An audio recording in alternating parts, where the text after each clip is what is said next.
四凤，你听我解释。五凤和蓝妞借着月色看得模模糊糊。四凤这是咋了？为什么要打和珅哥？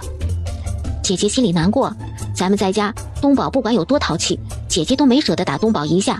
可是今天在汴河边，东宝平白无故挨那一巴掌，姐姐心疼。那关和珅哥啥事儿？五凤摇摇头，她也不懂。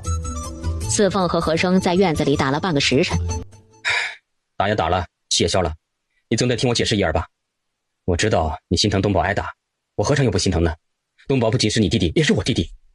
哦，你还知道东宝叫你哥哥呀？我还以为你不知道。四凤，咱们能不能心平气和地说说这事儿？我知道我应该拦着，如果我出手，东宝不会挨那一巴掌。东宝这一巴掌，我难辞其咎，是我的错，是我没有料到。不是你没有料到，而是你心里面犹豫了。虽然你没有记忆，但是京城这些人都是你的亲戚故友。你敢说今天白天那姑娘喊你表哥，你心里没有迟疑？正因为你心里犹豫了，你想着对方是你的亲人，不管你有没有记忆，那姑娘能喊你表哥，这亲戚关系就做不得假。所以在你的心里有了倾斜。如果东宝和那位姑娘在天平的两端，你的天平已经倾向那位姑娘，我说的对不对？四凤的声音很冷，说的话都是一个字一个字从牙缝里蹦出来的。以你的身手，那个丫鬟的手再快也到不了东宝的脸。可是就在你的面前，当着你的面，东宝挨了打，被一个丫鬟甩了一巴掌。东宝有多听话，有多乖，你应该知道。平时在家里，我都舍不得动他一根手指头。立秋打他，我还让东宝咬回去。可是东宝今天挨打了，你知道我心里什么滋味？你知道吗？和珅张张嘴又合上。他知道四凤生气，知道四凤心疼东宝，可是他并不知道四凤会这么生气。四凤的吼声让屋里的五凤和蓝妞吓了一跳，两个人紧张无比。姐姐生气了，真生气了。其实我生这气莫名其妙，你是我从小有河救上来的，当初说好的就你100两银子，你在我家吃住1天1文钱。虽然这不是书面协议，但也算是口头协议。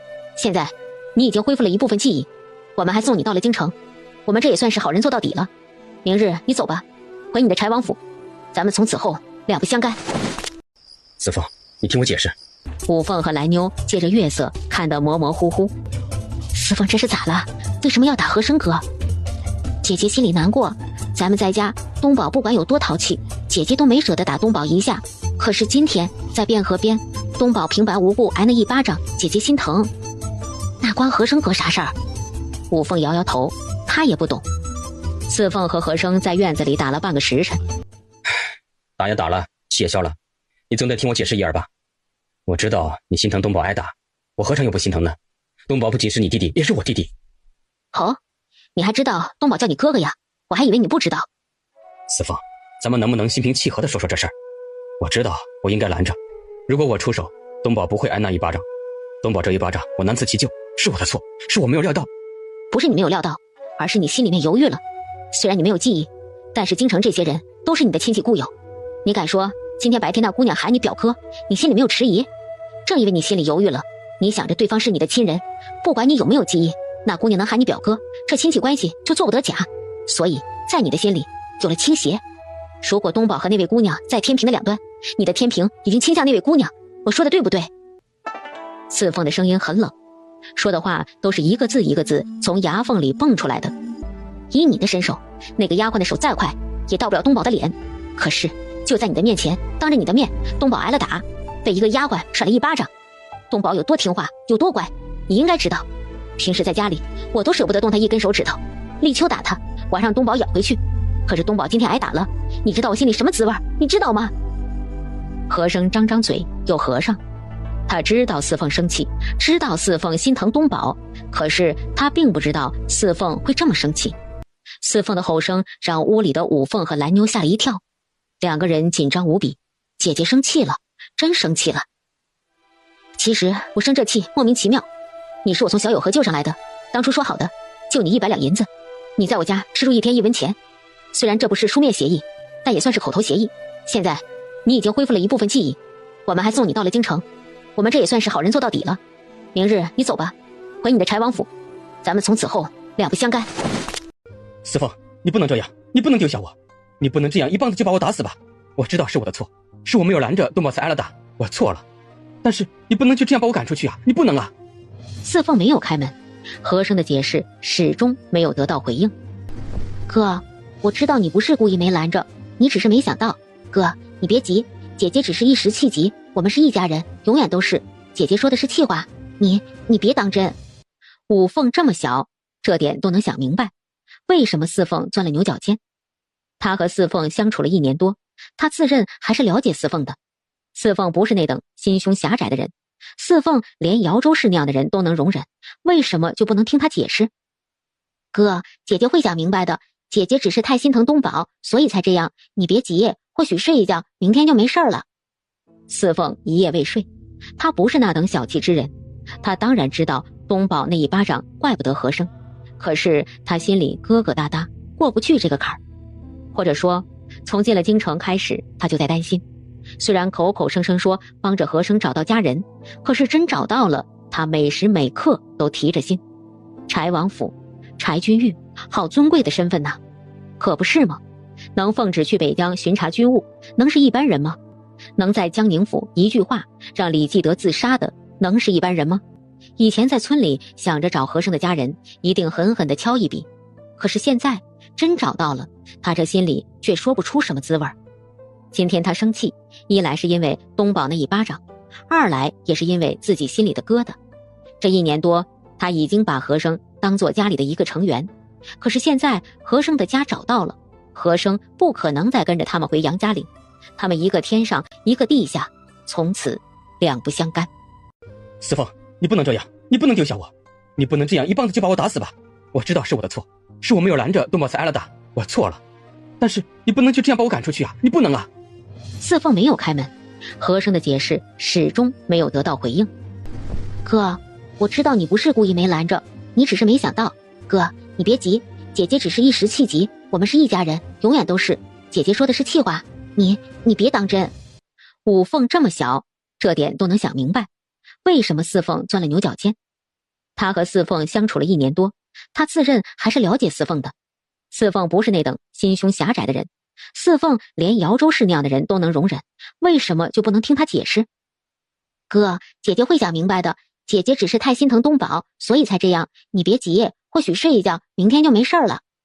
四凤一夜未睡，他不是那等小气之人，他当然知道东宝那一巴掌怪不得和珅，可是他心里疙疙瘩瘩，过不去这个坎儿。或者说，从进了京城开始，他就在担心。虽然口口声声说帮着和珅找到家人，可是真找到了，他每时每刻都提着心。柴王府、柴君玉，好尊贵的身份呐，可不是吗？能奉旨去北疆巡查军务，能是一般人吗？能在江宁府一句话让李继德自杀的，能是一般人吗？以前在村里想着找和珅的家人，一定狠狠地敲一笔，可是现在真找到了，他这心里却说不出什么滋味。今天他生气，一来是因为东宝那一巴掌，二来也是因为自己心里的疙瘩。这1年多，他已经把和珅当作家里的一个成员，可是现在和珅的家找到了，和珅不可能再跟着他们回杨家岭，他们一个天上一个地下，从此两不相干。一夜过去，天蒙蒙亮，和珅便起来，他一夜未睡，提着心吊着胆，担心四凤真的不理他，赶他走。其实现在他已经知道自己是柴王府的人，知道柴王是他爷爷，可是他不想走，他只想待在四凤的身边，和五凤、东宝他们在一起，因为和这些人在一起，他才觉得踏实。哥，咱家昨夜进贼了？没有啊。哦，那定是我做梦了。我做梦听到院子里有打斗声，我也出来打了，可是我太小，打不过。哥，我要好好练拳，快快长大。直到五凤做好了早饭，四凤的房门才开了。四凤看着东宝的脸，肿已经消了，5个指印也淡了，东宝又恢复了往日，吵着让和珅带他出去看杂耍。和珅看着四凤的脸色，四凤脸上依然没有丝毫的表情。你们出去玩吧，我去酒楼新琢磨一道菜。就这么一句话，四凤背着手出门了，也没用马车，就这么慢慢的沿着街道走。和珅站在街门口，看着四凤的背影，忽然开始心痛，一揪一揪的痛。这样的背影，单薄、孤傲、冷情、倔强，让和珅前所未有的难受。这一天就这么过去了。天将黑时，四凤回来了。和珅闻到四凤身上有酒味儿，脸都是红扑扑的。四凤仍旧是淡淡的，虽然和和珅说话，但那些话不痛不痒，轻描淡写，没有丝毫感情。五凤蓝妞不明就里，只以为他姐还在生气，只有和珅心如猫抓，要急疯了。晚饭，四凤给自己倒了酒，还哄着东宝喝。东宝吃过一次亏，根本不上当。东宝别怕，哥在呢，哥护着你。你又能护他到几时？四凤这一句话让和珅愣住了。这句话乔瑞林也说过，只不过乔瑞林指的是四凤，四凤指的是东宝。和珅的心开始痛。四凤说完这句话，一仰脖，对着酒壶喝起来。四凤这举动吓坏了五凤，吓坏了其他几个人。和珅劈手夺走了四凤手中的酒壶。你这样吓到东宝和五凤了。怕了吗？不怕，东宝是男子汉大丈夫，不害怕。那就对了，男子汉大丈夫就要有一身虎胆，明白吗？哥，姐这是咋了？没事，喝点酒睡着了。五凤、蓝妞，你们俩把你姐的床铺一下，再打点水过来，给你姐洗漱洗漱。哥，姐睡着了？喝那一点酒就睡着了？和珅不知道该怎么回答东宝的问题，他是把酒壶抢过来了，可是酒壶里的酒已经所剩无几。四凤回来之前已经喝了不少。哥，我怎么觉得姐姐怪怪的？她怎么了？可能还在怪我没有拦着，让东宝挨了一巴掌。哥，姐不是那样的人，一定还有其他的事儿。其他事儿？什么事儿？四凤心里还有什么她不知道的事儿？和珅很生气，四凤今天是和乔瑞林在一起吗？要是和乔瑞林在一起，还能喝这么多酒？乔瑞林这个烂人。第二天一早，四凤起来头疼，昨天喝的酒太多，今早起来头疼。这酒明明没有多高度数，可是他还是醉了。想想昨天他那一醉，肯定把弟弟妹妹吓坏了。四凤决定今天好好在家里待着，陪着弟弟妹妹，给他们讲讲故事。四凤留在家中，和珅却出门了。他去找邹志江，让邹志江传信给乔瑞林，让乔瑞林尽快过来见他，有10万火急的事儿。半个时辰后，满头大汗的乔瑞林进了雅间。什么事儿？我的和兄啊，有人命了吗？啊，你抽出我这一身汗啊！你稍坐啊，容我洗一下。昨天你是不是在酒楼和四凤在一起喝酒了？昨天我没在酒楼啊，我都好几天没来过了。你等会儿，本来坐着马车，可是那边出了点事儿，堵了，我跑着来的，一身汗。大男人出一身臭汗怎么了？整天学着那些女人娘们唧唧的。哎呦，我的和兄啊，我就是再是糙男人，你总得容我去掉这一身臭汗吧？你闻闻，你闻闻，这味道，哎呀，不熏死你，能熏死我。臭汗，在军营里哪个士兵不是一身臭汗？穷讲究。哎，好，你厉害，臭男人就是臭男人，臭汗就是臭汗。说吧，找我何事啊？老邹说你急得跟天要塌下来一样。乔瑞林催着和珅说，和珅反倒犹豫了，怎么说呢？从何说起？昨天四凤没有和乔瑞林在一起，那就说明四凤独自喝闷酒了。看着和珅难受的样儿，乔瑞林急了。哎呦，我的和兄啊，你这火急火燎的把我找来，就是想闻我这一身上的臭汗，还是想让我看看你皱眉？咱俩大男人的，总不会是来个谈情说爱的吧？和珅又沉吟了一会儿，在乔瑞林等着着急上火的时候，才把前天他和四凤一帮人去游汴河发生的事儿说了。听到东宝被打，四凤还回去2巴掌，乔瑞林拍桌子叫好。嘿，真带劲儿，也就是四凤能做得出来呀，换个人都没有这么利落的。我得去找四凤，跟四凤学学。省省吧，跟你说正事呢。和珅已经说了开头，索性把后来的事儿都说了。乔瑞林听得目瞪口呆。你说啥？四凤把你打趴下了？就你那一身功夫，就你这杀神，四凤能把你打趴下？呵呵，厉害厉害呀！四凤是巾帼不让须眉，我喜欢。哎，等等，四凤这么厉害，回头让我找四凤学2招。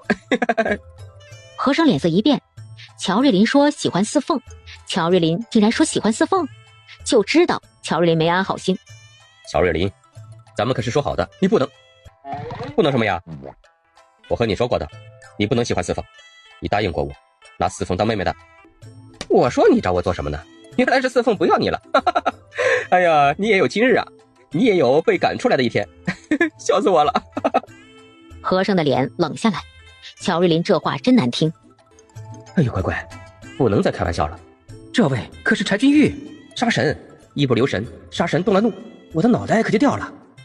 乔瑞琳催着和珅说，和珅反倒犹豫了，怎么说呢？从何说起？昨天四凤没有和乔瑞琳在一起，那就说明四凤独自喝闷酒了。看着和珅难受的样儿，乔瑞琳急了。哎呦，我的和兄啊，你这火急火燎的把我找来，就是想闻我这一身上的臭汗，还是想让我看看你皱眉？咱俩大男人的，总不会是来个谈情说爱的吧？和珅又沉吟了一会儿，在乔瑞琳等着着急上火的时候，才把前天他和四凤一帮人去游汴河发生的事儿说了。听到东宝被打，四凤还回去2巴掌，乔瑞琳拍桌子叫好。嘿，真带劲儿，也就是四凤能做得出来呀，换个人都没有这么利落的。我得去找四凤，跟四凤学学。省省吧，跟你说正事呢。和珅已经说了开头，索性把后来的事儿都说了。乔瑞琳听得目瞪口呆。你说啥？四凤把你打趴下了？就你那一身功夫，就你这杀神，四凤能把你打趴下？呵呵，厉害厉害呀！四凤是巾帼不让须眉，我喜欢。哎，等等，四凤这么厉害，回头让我找四凤学2招。和珅脸色一变，乔瑞琳说喜欢四凤，乔瑞琳竟然说喜欢四凤，就知道乔瑞琳没安好心。乔瑞琳，咱们可是说好的，你不能什么呀？我和你说过的，你不能喜欢四凤，你答应过我，拿四凤当妹妹的。我说你找我做什么呢？原来是四凤不要你了。哎呀，你也有今日啊，你也有被赶出来的一天。笑死我了。和珅的脸冷下来，乔瑞琳这话真难听。哎呦，乖乖，不能再开玩笑了，这位可是柴君玉，杀神，一不留神，杀神动了怒，我的脑袋可就掉了。刚才你说你不明白四凤为什么生这么大气，我想是你没有明白四凤生气的原因。你以为四凤生气是因为你没有拦住那个巴掌，其实不是。四凤生气是因为你的犹豫和迟疑。你要是不迟疑不犹豫，那一巴掌是根本打不到东宝的脸上。当然，这只是其一。其二呢，四凤能说出两不相干这句话，并不是脱口而出，而是他心里的真实想法。你想啊，你们来京城做什么呀？你们来京城就是来帮你找回记忆的，找到你的家人。现在呢，你的身份已经基本确定了，柴王爷是你的祖父，你是宁王和梁侯世子的好朋友。就你这样的家世，你和四凤他们怎么再相干呢？你和四凤本就是一个天上一个地下，如果不是你落水，你们根本就不可能有交集。你是高高在上的王府继承人，而他只是杨家岭一个领着弱弟幼妹艰难度日的柴火妞。你们这中间隔着可不是京城和杨家岭的距离呀，而是身份的距离。可是四凤凭借自己的努力来到了京城，四凤还盖了新房，四凤很厉害，四凤不会永远窝在杨家岭的。和珅着急地为四凤辩解，他见证了四凤在短短的1年间，从杨家岭出发，到了县城，到了府城，到了京城。四凤就是杨老九说的是杨家岭的金凤凰。那又怎么样？四凤再努力，那也是单打独斗，和你们柴王府相比，那微弱的如同蝼蚁，明白吗？柴王府的人脉和财富积累了多少年呢？四凤想要达到这样的高度，需要多少年？你可知道？哎，兄弟，不是我危言耸听，而是兄弟我实心相告。四凤啊，比你通透，知道和你分开是迟早的事，这时候大闹一场，彼此心里面生出一些下戏，日后分开，彼此就不那么难受了。这一番话让和珅手脚冰凉，呆若木鸡，心忽然痛起来，好难受。刚才你说你不明白四凤为什么生这么大气，我想是你没有明白四凤生气的原因。你以为四凤生气是因为你没有拦住那个巴掌，其实不是。四凤生气是因为你的犹豫和迟疑。你要是不迟疑不犹豫，那一巴掌是根本打不到东宝的脸上。当然，这只是其一。其二呢，四凤能说出两不相干这句话，并不是脱口而出，而是他心里的真实想法。你想啊，你们来京城做什么呀？你们来京城就是来帮你找回记忆的，找到你的家人。现在呢，你的身份已经基本确定了，柴王爷是你的祖父，你是宁王和梁侯世子的好朋友。就你这样的家世，你和四凤他们怎么再相干呢？你和四凤本就是一个天上一个地下，如果不是你落水，你们根本就不可能有交集。你是高高在上的王府继承人，而他只是杨家岭一个领着弱弟幼妹艰难度日的柴火妞。你们这中间隔着可不是京城和杨家岭的距离呀，而是身份的距离。可是四凤凭借自己的努力来到了京城，四凤还盖了新房，四凤很厉害，四凤不会永远窝在杨家岭的。和珅着急地为四凤辩解，他见证了四凤在短短的1年间，从杨家岭出发，到了县城，到了府城，到了京城。四凤就是杨老九说的，是杨家岭的金凤凰。那又怎么样？四凤再努力，那也是单打独斗，和你们柴王府相比，那微弱的如同蝼蚁，明白吗？柴王府的人脉和财富积累了多少年呢？四凤想要达到这样的高度，需要多少年？你可知道？哎，兄弟，不是我危言耸听，而是兄弟我实心相告。四凤啊，比你通透，知道和你分开是迟早的事。这时候大闹一场，彼此心里面生出一些下戏，日后分开，彼此就不那么难受了。这一番话让和珅手脚冰凉，呆若木鸡，心忽然痛起来，好难受。和珅瞬间失魂落魄，他以为他回避，他不想，他不说，这些就不会存在。可是现在这个问题堂而皇之的摆在他的面前，这让他如何决断？阿兄，人生不如意之事常有，我没有想到像你这种身份尊贵的国之栋梁也会有这样的烦恼啊。唉。和珅依然沉默。乔瑞林给和珅斟了一杯酒，来，借酒浇愁吧。和珅接过酒杯，一仰脖喝下。再倒。乔瑞林再倒酒，和珅再喝。桌上的菜一点未动，和珅就这么把自己给灌醉了。乔瑞林苦笑，就这么点酒量啊，哎，也真是愁人。哎呀，我以为堂堂柴王府的贵公子，冷面杀神，都指挥使，一定是一个什么事都拿得起放得下的人。可是现在看来，抛去了那层外衣，你也是有七情六欲的呀。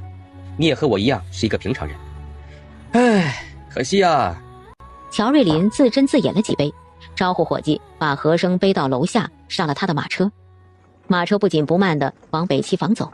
其实从酒楼的后门到北期房很近，可是乔瑞林故意走了酒楼正门，他故意让世人看看柴家的大公子侍卫马军司柴君玉和他的关系匪浅。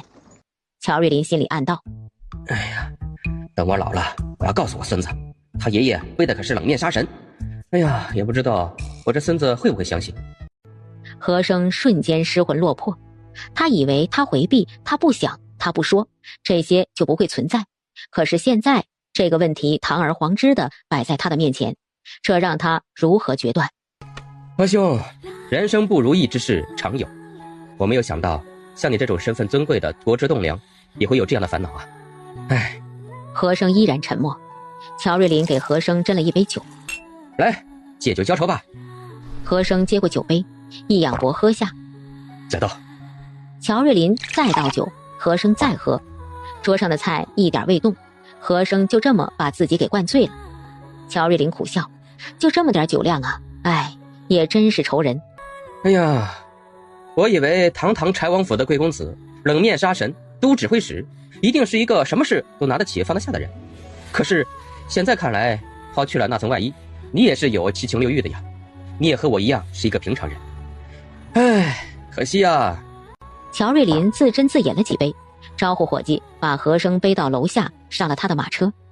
马车不紧不慢地往北期房走。其实从酒楼的后门到北期房很近，可是乔瑞林故意走了酒楼正门，他故意让世人看看柴家的大公子侍卫马军司柴君玉和他的关系匪浅。乔瑞林心里暗道：哎呀，等我老了，我要告诉我孙子，他爷爷背的可是冷面杀神。哎呀，也不知道我这孙子会不会相信。呀，这是怎么了？哥，乔公子，我哥怎么了？姐，快来！快，累死我了，快把他的屋门打开。哎呦喂，我的老腰啊。东宝，哎，你哥是死沉的，可把我累死了。也就是我换个人呢，就直接偷他回来了。哎，哪像我这么好心肠啊，还背着他。四凤斜斜看了乔瑞林一眼，他们两个一起进来，身上的酒味儿他都闻到了。你们喝酒了？啊，是，喝了点酒，男人嘛，不喝酒怎么能叫男人呢？东宝，改天呢，我请你喝酒。怎么你跟没事人一样？他倒喝醉了。哎，心里有事儿呗，借酒浇愁。这不，还没喝上几杯就醉了。四凤没有再问。和珅现在的面色虽然潮红，但呼吸均匀，可见是睡熟了。四凤，你出来，我有几句话想跟你说。想说什么？四凤啊，咱们俩的交情，我就不拐弯抹角了。你说话能不能留点余地啊？你看你哥今天喝的3杯倒，要不是心里有事啊，他能这样？四凤不语。唉，你很聪明，也很通透，可是有些话呀，是真不应该说的那么绝。就说东宝这件事吧，何兄啊，可都快悔死了。他对东宝怎么样，你心里不清楚？他只是一个不留神而已。你看看你啊，和他说什么两不相干，你这不是伤他的心吗？打你们从杨家岭出来，你们的分开就是注定的了。现在还没分开，那是因为他还没有完全恢复记忆。可是即便是分开，你们也是亲人呐。这1年多，你们虽然不是一家人，可胜似一家人呐，甚至比你们东院的那一家人更像一家人。四凤，你扪心自问，何兴对你们如何？我这个外人看得可是清清楚楚的，他把你们3个可是都放在心上的，生怕你们受到伤害。唉，你呀，就是活得太通透了，小小年纪，心思这么重，可怎么得了？四凤不知道该说什么。是啊，乔瑞林这个局外人都看得这么清楚，何生他不明白吗？分开是迟早的事儿。姐，哥吐了。乔瑞林看着一帮人忙活，不由得叹气。何生若恢复了记忆，回到柴王府，这几个孩子还不伤心死？对了，你们来京城也这么多天了，咱们都还没有好好的出去玩过。后天咱们出城去跑马。跑马？是骑马吗？我能不能骑？嘿嘿，我给你挑一个最温顺的小马驹儿，你就能骑了。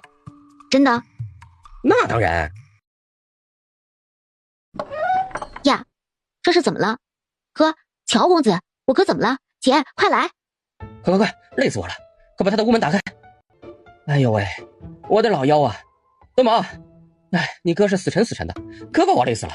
也就是我换个人呢，就直接偷他回来了。哎，哪像我这么好心肠啊，还背着他。四凤斜斜看了乔瑞林一眼，他们2个一起进来，身上的酒味儿他都闻到了。你们喝酒了？啊，是，喝了点酒，男人嘛，不喝酒怎么能叫男人呢？东宝，改天呢，我请你喝酒。怎么你跟没事人一样？他倒喝醉了。哎，心里有事儿呗，借酒浇愁，这不还没喝上几杯就醉了。四凤没有再问。何生现在的面色虽然潮红，但呼吸均匀，可见是睡熟了。四凤，你出来，我有几句话想跟你说。想说什么？四凤啊，咱们俩的交情，我就不拐弯抹角了。你说话能不能留点余地啊？你看你哥今天喝的3杯倒，要不是心里有事啊，他能这样？四凤不语。唉，你很聪明，也很通透，可是有些话呀，是真不应该说的那么绝。就说东宝这件事吧，何兄啊，可都快悔死了。他对东宝怎么样，你心里不清楚？他只是一个不留神而已。你看看你啊，和他说什么两不相干，你这不是伤他的心吗？打你们从杨家岭出来，你们的分开就是注定的了。现在还没分开，那是因为他还没有完全恢复记忆。可是即便是分开，你们也是亲人呐。这1年多，你们虽然不是一家人，可胜似一家人呐，甚至比你们东院的那一家人更像一家人。四凤，你扪心自问，何兴对你们如何？我这个外人看得可是清清楚楚的，他把你们3个可是都放在心上的，生怕你们受到伤害。唉，你呀，就是活得太通透了，小小年纪，心思这么重，可怎么得了？四凤不知道该说什么。是啊，乔瑞林这个局外人都看得这么清楚，何生他不明白吗？分开是迟早的事儿。姐，哥吐了。乔瑞林看着一帮人忙活，不由得叹气。何生若恢复了记忆，回到柴王府，这几个孩子还不伤心死？对了，你们来京城也这么多天了，咱们都还没有好好的出去玩过。后天咱们出城去跑马。跑马？是骑马吗？我能不能骑？嘿嘿，我给你挑一个最温顺的小马驹儿，你就能骑了。真的？那当然。何生一直在床上躺到晚上才醒过来。何生醒过来，心里清明，但是他依然躺在床上没动，因为他听到五凤和四凤说话。姐，我知道你难过，东宝被打，我也难过，可是哥也难过呀。那天回来，哥的脸都是铁青的。姐，其实哥比咱们更心疼东宝，你不能因为这事埋怨哥。姐，我总觉得你有点小气了，你对别人都很大方，东院的人欺负咱们，抢咱们生意和钱，你都不在乎，为什么你对哥这么苛刻？当时发生那情况，哥也想不到，哥难道想让东宝被打？和生没敢动，依旧闭着双眼。武凤真是个好孩子，是他亲妹妹，比亲妹妹还亲。姐，你看看哥，喝闷酒把自己喝成这样了，你就原谅哥吧。和生很想听听四凤的声音，只有听听四凤的想法，他心里才踏实。终于，四凤叹了一声，开口了：你以为我不知道当时的情况？的确，最开始我很生气，以他的身手，东宝就在他眼皮底下，这一巴掌完全可以被他制止，可是他迟疑了，犹豫了，你知道为什么？武凤没有吭声。这是京城，不是杨家岭，在杨家岭他是咱哥，和咱们是一家人，但是在京城他的身份是柴君玉，明白吗？那又怎样，哥还是咱哥，哥说过的，咱们永远是一家人。四凤摸摸武凤的辫子，无奈的叹气，看来有些事还得提早给武凤和东宝打打预防针，别到时候两人舍不下，再做出什么出格的事就难办了。和生一直在床上躺到晚上才醒过来。和生醒过来，心里清明，但是他依然躺在床上没动，因为他听到武凤和四凤说话。姐，我知道你难过，东宝被打我也难过，可是哥也难过呀，那天回来哥的脸都是铁青的。姐，其实哥比咱们更心疼东宝，你不能因为这事埋怨哥。姐，我总觉得你有点小气了，你对别人都很大方，东院的人欺负咱们，抢咱们生意和钱，你都不在乎，为什么你对哥这么苛刻？当时发生那情况，哥也想不到，哥难道想让东宝被打？和生没敢动，依旧闭着双眼。武凤真是个好孩子，是他亲妹妹，比亲妹妹还亲。姐，你看看哥，喝闷酒把自己喝成这样了，你就原谅哥吧。和生很想听听四凤的声音，只有听听四凤的想法，他心里才踏实。终于，四凤叹了一声，开口了：你以为我不知道当时的情况？的确，最开始我很生气，以他的身手，东宝就在他眼皮底下，这一巴掌完全可以被他制止，可是他迟疑了，犹豫了，你知道为什么？武凤没有吭声。这是京城，不是杨家岭，在杨家岭他是咱哥，和咱们是一家人，但是在京城他的身份是柴君玉，明白吗？那又怎样，哥还是咱哥，哥说过的，咱们永远是一家人。四凤摸摸武凤的辫子，无奈的叹气，看来有些事还得提早给武凤和东宝打打预防针，别到时候两人舍不下，再做出什么出格的事就难办了。你还是没明白，在杨家岭咱们是一家人，在京城他的家在柴王府，他是柴君玉，不是和生。和生和柴君玉不都是哥？我们来京城已经有一段时间了，是不是该回去了？是啊，家里的鸡、大鹅、黑虎还有羊我都想了，尤其是黑虎，东宝说梦话都喊着黑虎，还有咱的棉花，也不知道桂枝婶给咱们收回去没有。武凤说了一大堆，都是杨家岭的事儿。你看，我一说杨家岭，你就说了这么多，你也知道咱们的家在杨家岭，咱们来京城只是来帮他找回记忆。现在他的记忆虽然还没有完全回去，但是他记得他爷爷，他是柴君玉。咱们过一段时间要回去，哥还会跟着咱们回去吗？他的家在京城，我们的家在杨家岭，明白吗？啊，哥他……武凤说不出话来。是啊，他们来京城就是为了帮助哥哥找到哥哥的家。现在就算哥的记忆还没有完全恢复，但他记起了很多事情，尤其是柴王爷，那个和蔼可亲的爷爷就是哥的亲爷爷。武凤不知道该怎么回答了，他的心里很乱。是的，姐姐说的没错，他们会回去，他们的家在杨家岭，哥的家在京城。姐，那能不能让哥和咱们一起回去？我舍不得哥，东宝也舍不得。如果是你愿意留在京城吗？京城不是我家，我还是要回去。这就是了，我们的家在杨家岭，我们注定要回去。他的家在京城，他注定要留下来，不是他愿意不愿意的事儿，也不是我们愿意不愿意的事儿。我们和他本就是两个不同世界的人。如果不是他掉在小友河里，咱们姐弟三个和他根本就不可能相识，你明白吗？武凤哭出了声，是的，哭得很痛很痛，哭得腰都直不起来。和生不敢动，也不敢醒，他的眼眸有些湿润。他想伸手摸摸武凤的头，哄哄武凤，拍拍武凤，告诉武凤他永远都是他哥哥，这辈子都不会变。可是他不能，他知道自己就算是说出了那些话也是空话。武凤和东宝对他的心思他明白，非常明白。他已经融入了他们的家，已经是姚家西院的一份子。你还是没明白，在杨家岭咱们是一家人，在京城他的家在柴王府，他是柴君玉，不是和生。和生和柴君玉不都是哥？我们来京城已经有一段时间了，是不是该回去了？是啊，家里的鸡、大鹅、黑虎还有羊我都想了，尤其是黑虎。东宝说梦话都喊着黑虎，还有咱的棉花，也不知道桂枝婶给咱们收回去没有。武凤说了一大堆，都是杨家岭的事儿。你看，我一说杨家岭，你就说了这么多。你也知道咱们的家在杨家岭，咱们来京城只是来帮他找回记忆。现在他的记忆虽然还没有完全回去，但是他记得他爷爷，他是柴君玉。咱们过一段时间要回去，哥还会跟着咱们回去吗？他的家在京城，我们的家在杨家岭，明白吗？啊，哥他……武凤说不出话来。是啊，他们来京城就是为了帮助哥哥找到哥哥的家。现在就算哥的记忆还没有完全恢复，但他记起了很多事情，尤其是柴王爷，那个和蔼可亲的爷爷就是哥的亲爷爷。武凤不知道该怎么回答了，他的心里很乱。是的，姐姐说的没错，他们会回去，他们的家在杨家岭，哥的家在京城。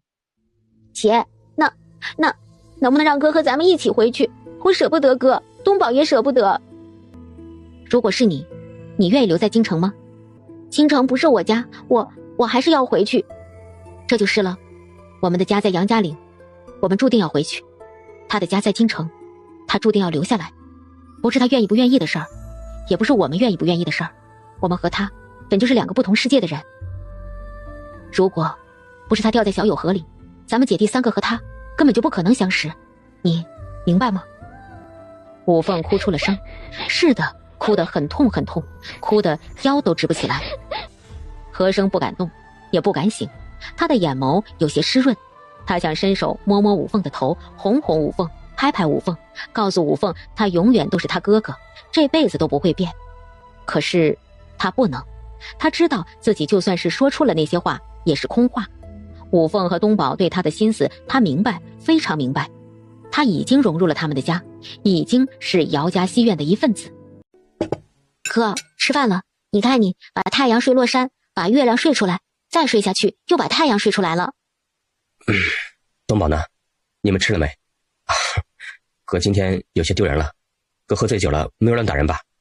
哥没打人，哥就是一直睡，呼呼大睡，那鼾声很大的，站在院子里都能听到。真的？我怎么没听到？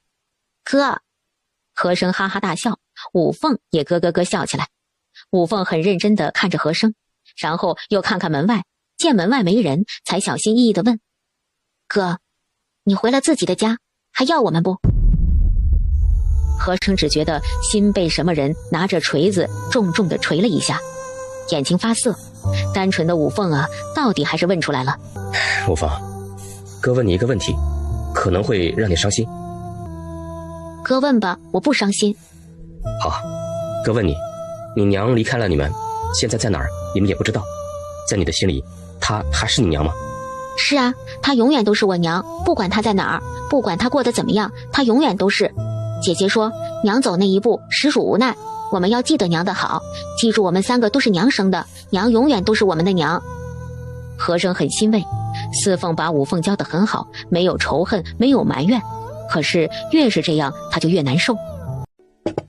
哥，吃饭了，你看你把太阳睡落山，把月亮睡出来，再睡下去又把太阳睡出来了。东宝呢？你们吃了没？哥今天有些丢人了，哥喝醉酒了，没有乱打人吧？哥没打人，哥就是一直睡，呼呼大睡，那鼾声很大的，站在院子里都能听到。真的？我怎么没听到？哥，和生哈哈大笑，武凤也咯咯咯笑起来。武凤很认真地看着和生，然后又看看门外，见门外没人，才小心翼翼地问：哥，你回了自己的家，还要我们不？和生只觉得心被什么人拿着锤子重重地锤了一下，眼睛发涩。单纯的五凤啊，到底还是问出来了。无妨，哥问你一个问题，可能会让你伤心。哥问吧，我不伤心。好，哥问你，你娘离开了你们，现在在哪儿？你们也不知道。在你的心里，她还是你娘吗？是啊，她永远都是我娘，不管她在哪儿，不管她过得怎么样，她永远都是。姐姐说，娘走那一步，实属无奈。我们要记得娘的好，记住我们3个都是娘生的，娘永远都是我们的娘。和珅很欣慰，四凤把五凤教得很好，没有仇恨，没有埋怨。可是越是这样，他就越难受。那哥想起了过去，哥的家在京城，你们回到了杨家岭，哥还是你们的哥吗？你们还是我的弟弟妹妹吗？五凤眨着眼，很认真地看着和珅。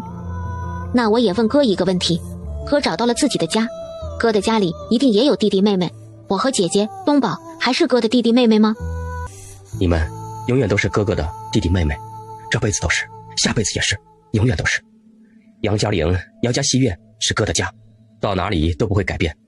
咱们盖了3间大瓦房，东厢是哥的，可不许你们抢。五凤笑了，眼里含着泪笑了。五凤使劲地吸吸鼻子，那不就对了，哥也永远永远永远都是我们的哥。等东宝长大了，读书了，考上状元了，我们再来京城找哥。这个单纯的如一张白纸，善良的不能再善良的五凤啊，好的让他心疼。这一夜和珅睡得很安稳，从五凤的口中得到了答案，从四凤对五凤说的话中想通了许多。四凤还小，离婚嫁还早着呢，他一定要努力让四凤和他并肩而立，到那个时候他和五凤、四凤、东宝还是一家人，永远都是一家人。那哥想起了过去，哥的家在京城，你们回到了杨家岭，哥还是你们的哥吗？你们还是我的弟弟妹妹吗？五凤眨着眼，很认真地看着和珅。那我也问哥一个问题，哥找到了自己的家，哥的家里一定也有弟弟妹妹，我和姐姐东宝还是哥的弟弟妹妹吗？你们永远都是哥哥的弟弟妹妹，这辈子都是，下辈子也是，永远都是。杨家岭、杨家戏院是哥的家，到哪里都不会改变。咱们盖了3间大瓦房，东厢是哥的，可不许你们抢。五凤笑了，眼里含着泪笑了。五凤使劲地吸吸鼻子，那不就对了，哥也永远永远永远都是我们的哥。等东宝长大了，读书了，考上状元了，我们再来京城找哥。这个单纯的如一张白纸，善良的不能再善良的五凤啊，好的让他心疼。这一夜和珅睡得很安稳，从五凤的口中得到了答案，从四凤对五凤说的话中想通了许多。四凤还小，离婚嫁还早着呢，他一定要努力让四凤和他并肩而立，到那个时候他和五凤、四凤、东宝还是一家人，永远都是一家人。一早，乔瑞林咋咋呼呼敲门，和珅已经恢复常态，正在院子里打拳。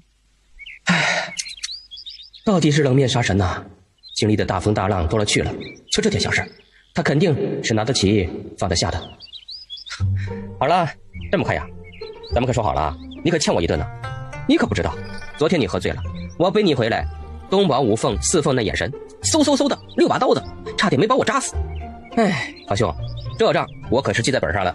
哼，哎，哦对了，那酒菜我也记在账上了，回头找你们柴王府要去，可不行赖账的。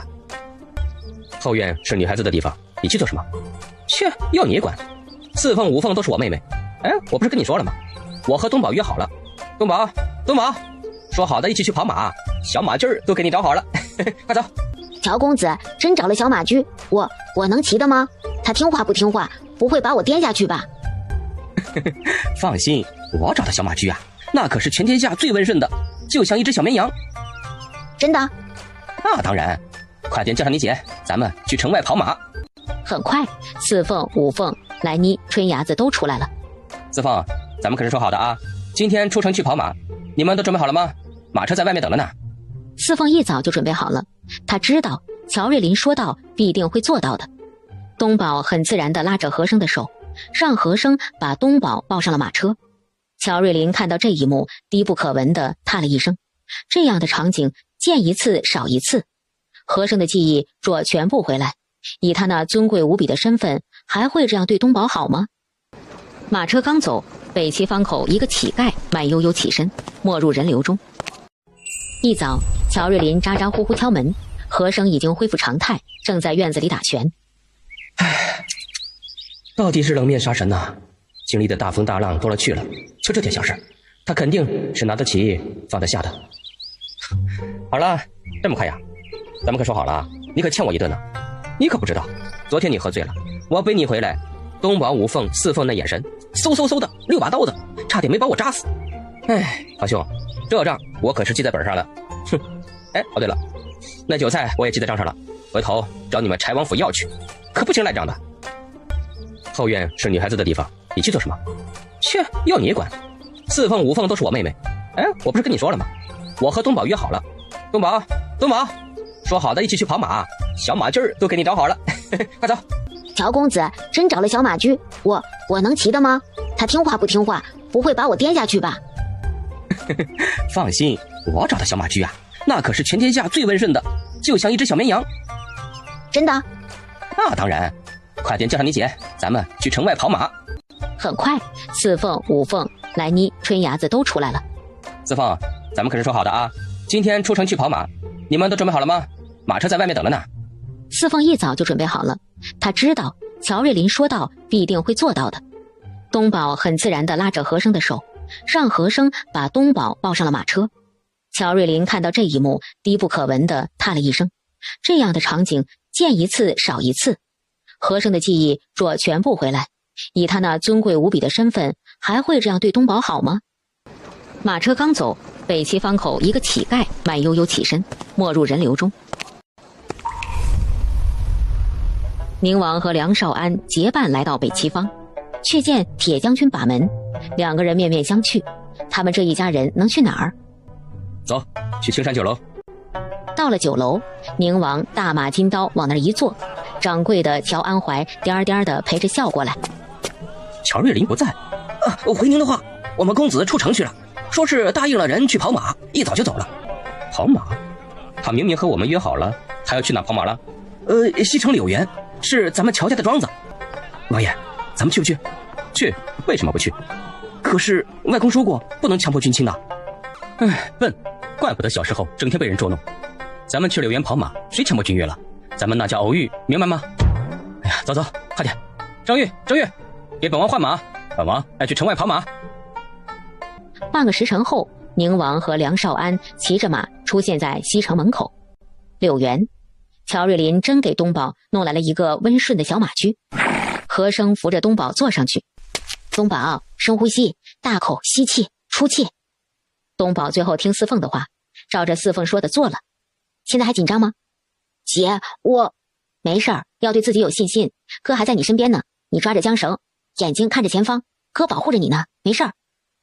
可是姐，我还是害怕。四凤又劝了半天，最后和生牵着马缰绳，四凤拉着东宝的手，小马驹总算是走了起来。东宝紧张的额头的汗大滴大滴的落下来。宁王和梁少安结伴来到北齐方，却见铁将军把门，两个人面面相觑。他们这一家人能去哪儿？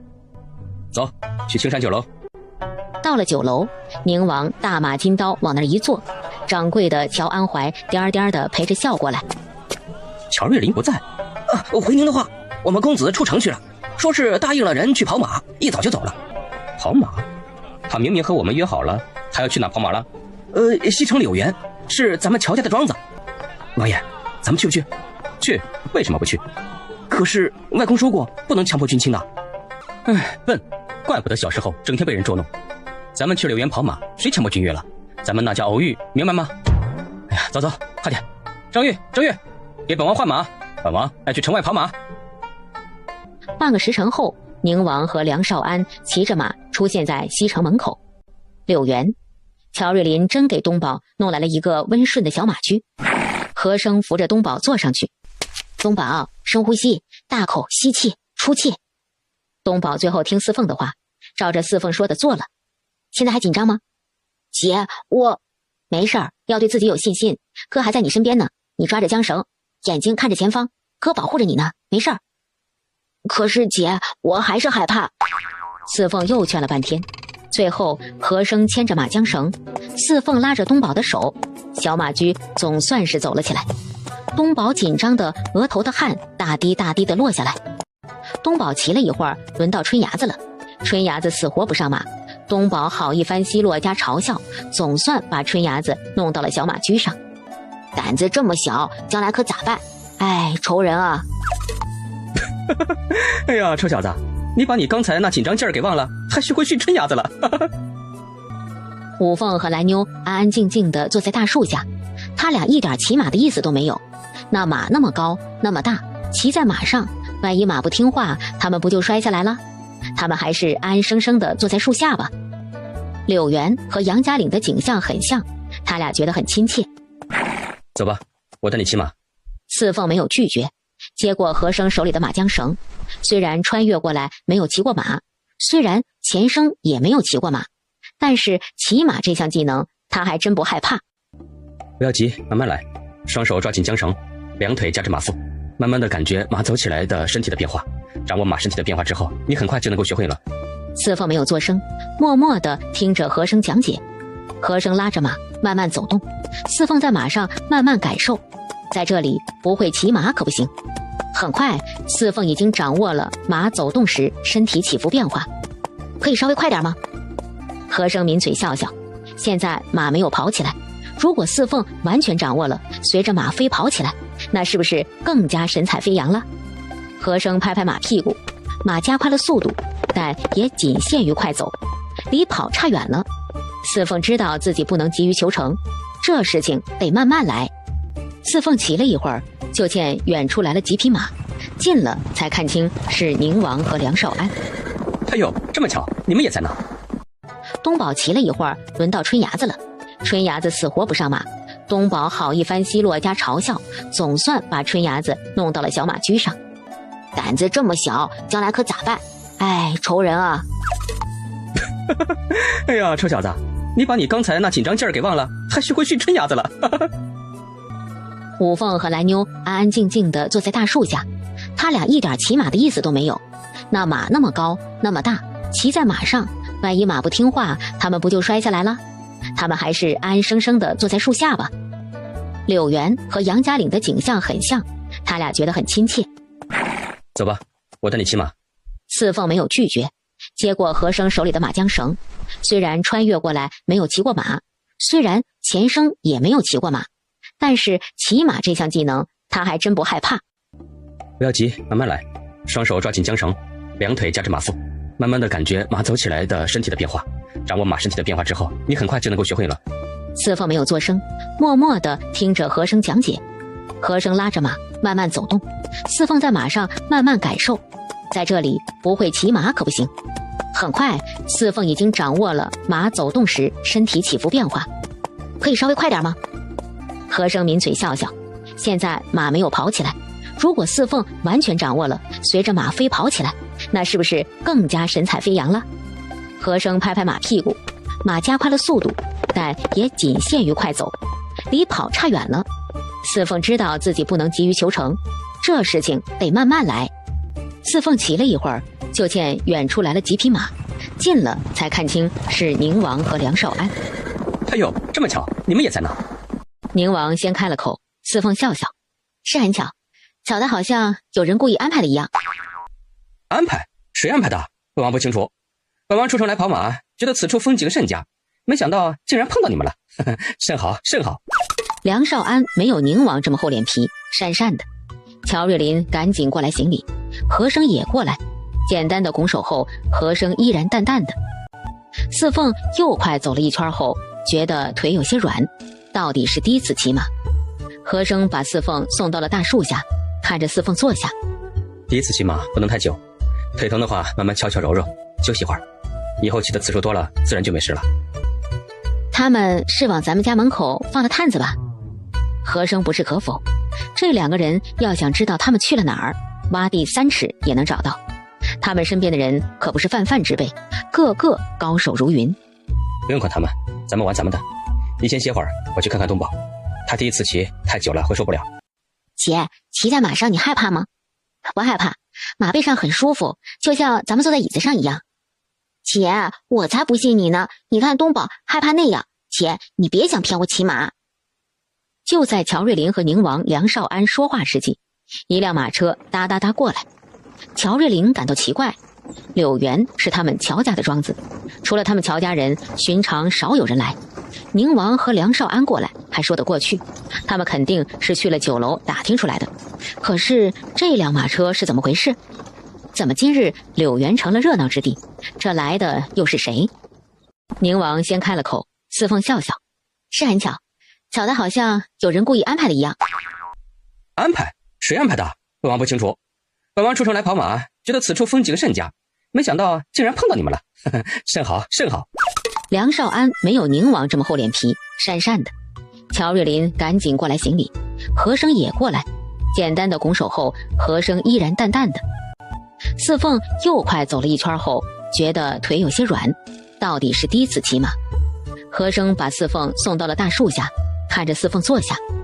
第一次骑马不能太久，腿疼的话慢慢敲敲揉揉，休息会儿，以后骑的次数多了自然就没事了。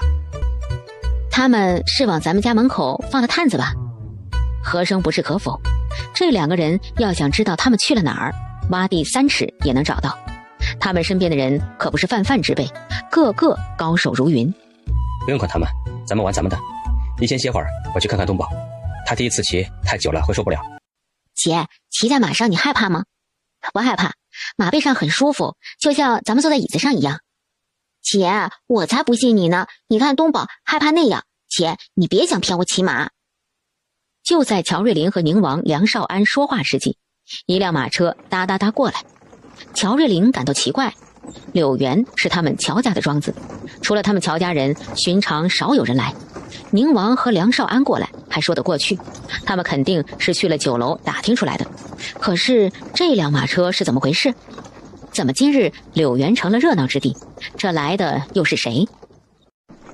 马车到了近前，下来了一个丫鬟，极有教养，极有礼貌地冲乔瑞林行礼。这位公子，我们路过此地，想在贵宝地休息一会儿，讨口水喝，可否？乔瑞林能说什么？京城这地方，个个都是得罪不起的人。乔瑞林刚要吩咐自己的下人带领丫鬟和马车去庄子上休息，却见丫鬟朝着宁王和梁少安走过去。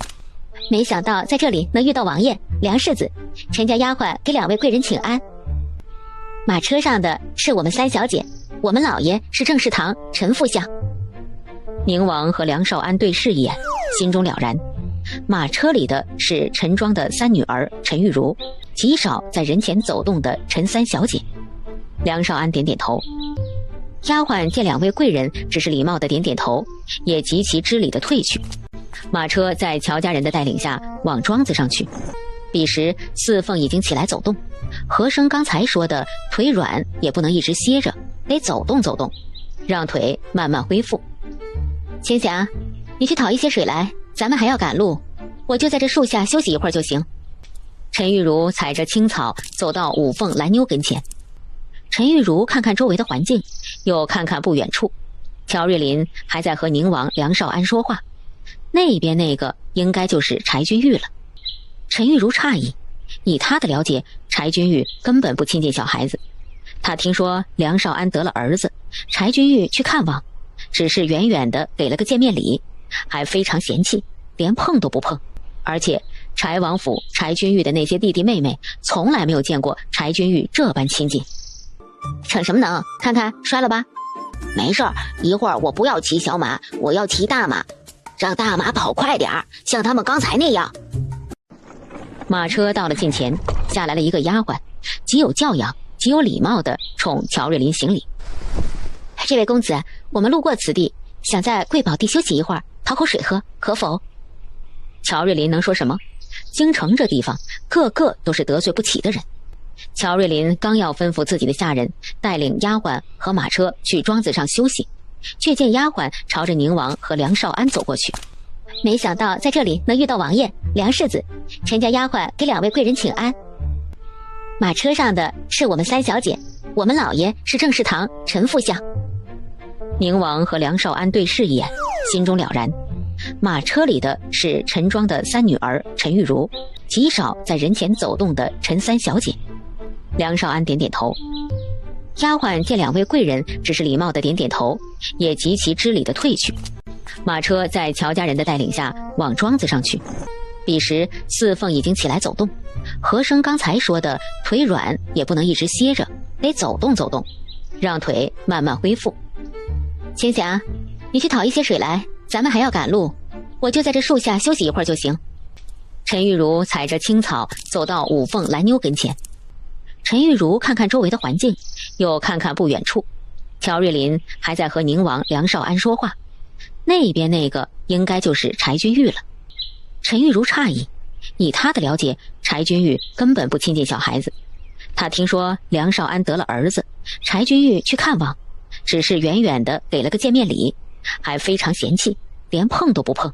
而且柴王府柴君玉的那些弟弟妹妹从来没有见过柴君玉这般亲近。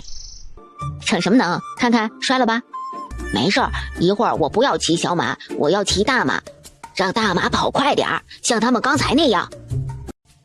你太小，等你再大一些，哥送你一匹大马。真的，说话算话。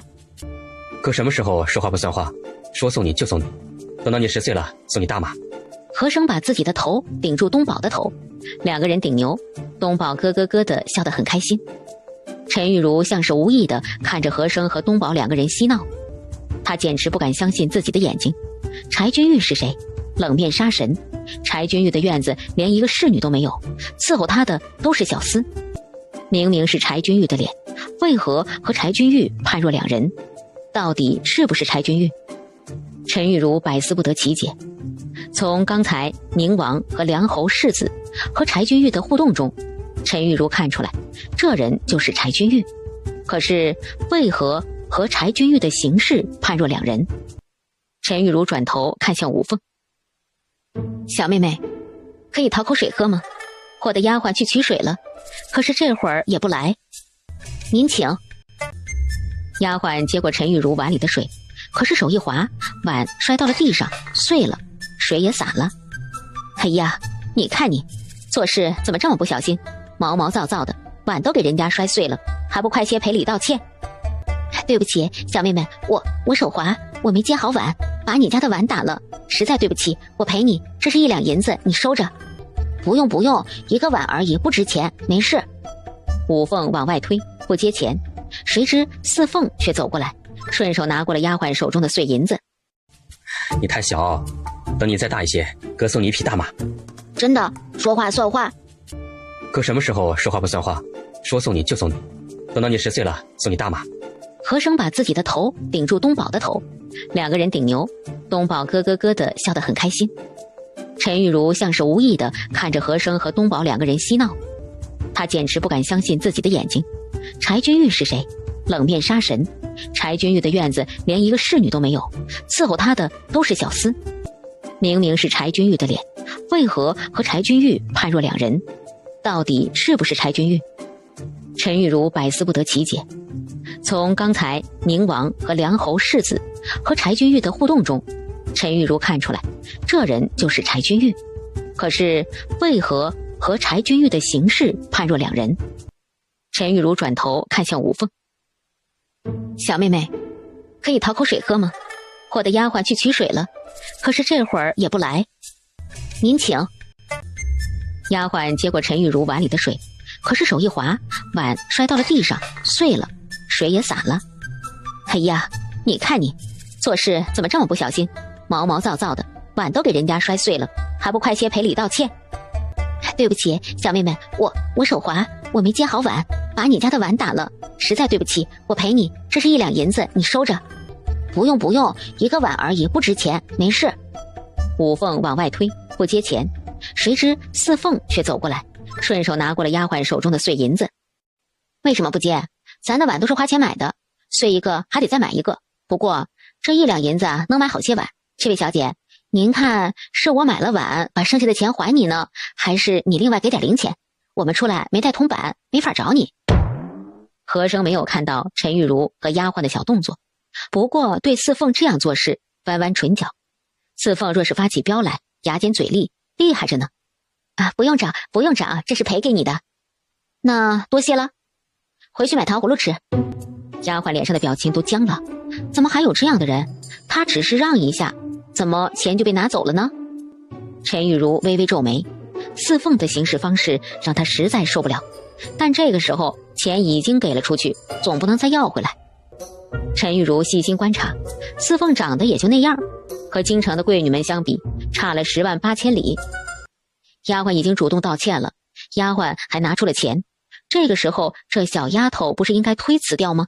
就像刚才那个小妹妹那样，这是京城贵女们一贯的做法，只要你道歉了，不管对方愿不愿意接受，都得接受，即便是满心不悦，但大家面子上都不会撕开，这就是教养。可是这个小丫头怎么不按这个路数来呢？果然呢，她们还真是乡下来的，大名府那边不知名的山野村女。呵呵，陈玉茹还在研究四凤，却不知道四凤刚才已经把陈玉茹假装喝水，和丫鬟交换眼神，让丫鬟趁交换碗的瞬间打碎碗的举动看得一清二楚。玩这种小伎俩有意思吗？你不缺钱，好啊，那我就收着。谁家的钱都不是大风刮来的。为什么不接？咱的碗都是花钱买的，碎一个还得再买一个。不过这1两银子能买好些碗。这位小姐，您看是我买了碗把剩下的钱还你呢，还是你另外给点零钱？我们出来没带铜板，没法找你。和珅没有看到陈玉茹和丫鬟的小动作，不过对四凤这样做事弯弯唇角。四凤若是发起飙来，牙尖嘴利，厉害着呢。不用找，不用找，这是赔给你的。那多谢了，回去买糖葫芦吃。丫鬟脸上的表情都僵了，怎么还有这样的人？他只是让一下，怎么钱就被拿走了呢？陈玉茹微微皱眉，四凤的行事方式让她实在受不了，但这个时候钱已经给了出去，总不能再要回来。陈玉茹细心观察，四凤长得也就那样，和京城的贵女们相比，差了10万8千里。丫鬟已经主动道歉了，丫鬟还拿出了钱，这个时候这小丫头不是应该推辞掉吗？就像刚才那个小妹妹那样，这是京城贵女们一贯的做法，只要你道歉了，不管对方愿不愿意接受，都得接受，即便是满心不悦，但大家面子上都不会撕开，这就是教养。可是这个小丫头怎么不按这个路数来呢？果然呢，她们还真是乡下来的，大名府那边不知名的山野村女。呵呵，陈玉茹还在研究四凤，却不知道四凤刚才已经把陈玉茹假装喝水，和丫鬟交换眼神，让丫鬟趁交换碗的瞬间打碎碗的举动看得一清二楚。玩这种小伎俩有意思吗？你不缺钱，好啊，那我就收着。谁家的钱都不是大风刮来的。吴姐，我可厉害了，我能骑马了。哥说等我10岁了，送我1匹大马，到时候我就能骑得很快很快。蓝妞也拉着春芽子，鼓励春芽子一会儿骑马。陈玉茹和青霞眼神交汇，两个人用眼神说话，青霞立刻明白了主子的意思。青霞笑着走过来，这位姑娘，请问您是谁家的小姐啊？伸手不打笑脸人，人家笑着过来了，自己总不能冷着脸。我们不是京城的，也不是谁家的小姐。哦，冒昧了，我们是陈家的。刚才我们摔碎了你家的碗，我们小姐很过意不去，想请您一起叙叙话。刚才不是已经赔了钱吗？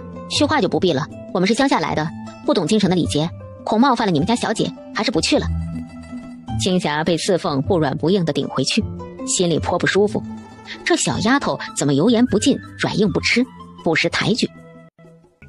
青霞和陈玉茹说了四凤的回话，陈玉茹呆了又呆，其实她已经听到了四凤的话，毕竟他们都在大树下面，相距不远。陈玉茹看着四凤上了马，美丽的眼睛忽然眯了眯，看了一眼青霞，青霞不动声色地往他们家的马车边去。四凤稳稳当当骑在了马上，双手拉着缰绳，双腿夹着马腹，她学着和声的样子，冲着马吆喝了一声，马慢慢地跑起来，比她第一次骑的时候快了不少。突然胯下的马嘶鸣一声，两只前蹄抬起，鼻子喷着热气，紧接着四蹄乱跳，似乎要疯了。姐，哥，快看姐姐！和声也看到了，他离四凤还有一段距离。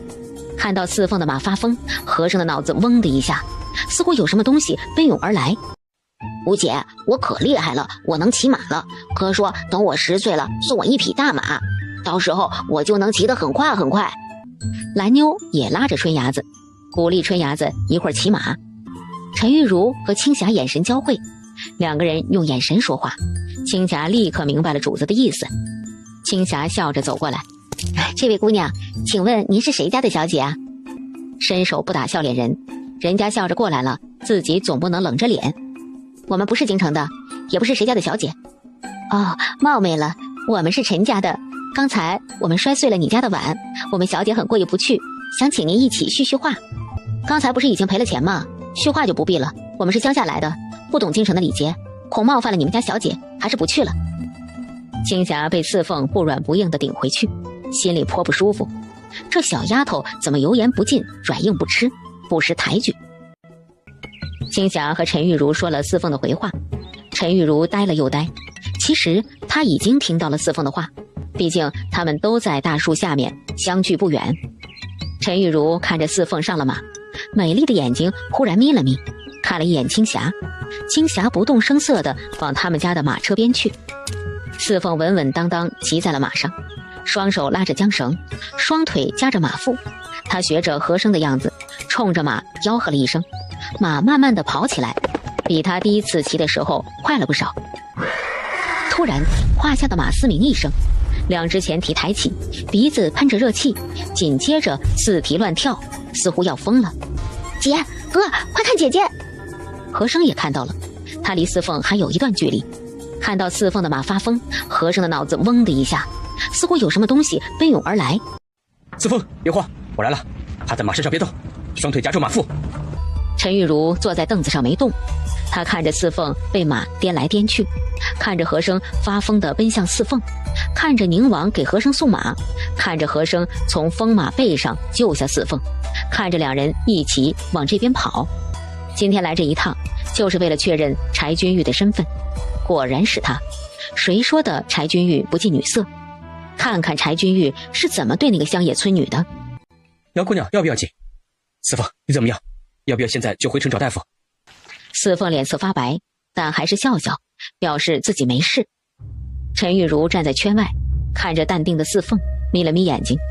经过刚才的疯马，这小丫头竟然这么淡定，看来不能小觑。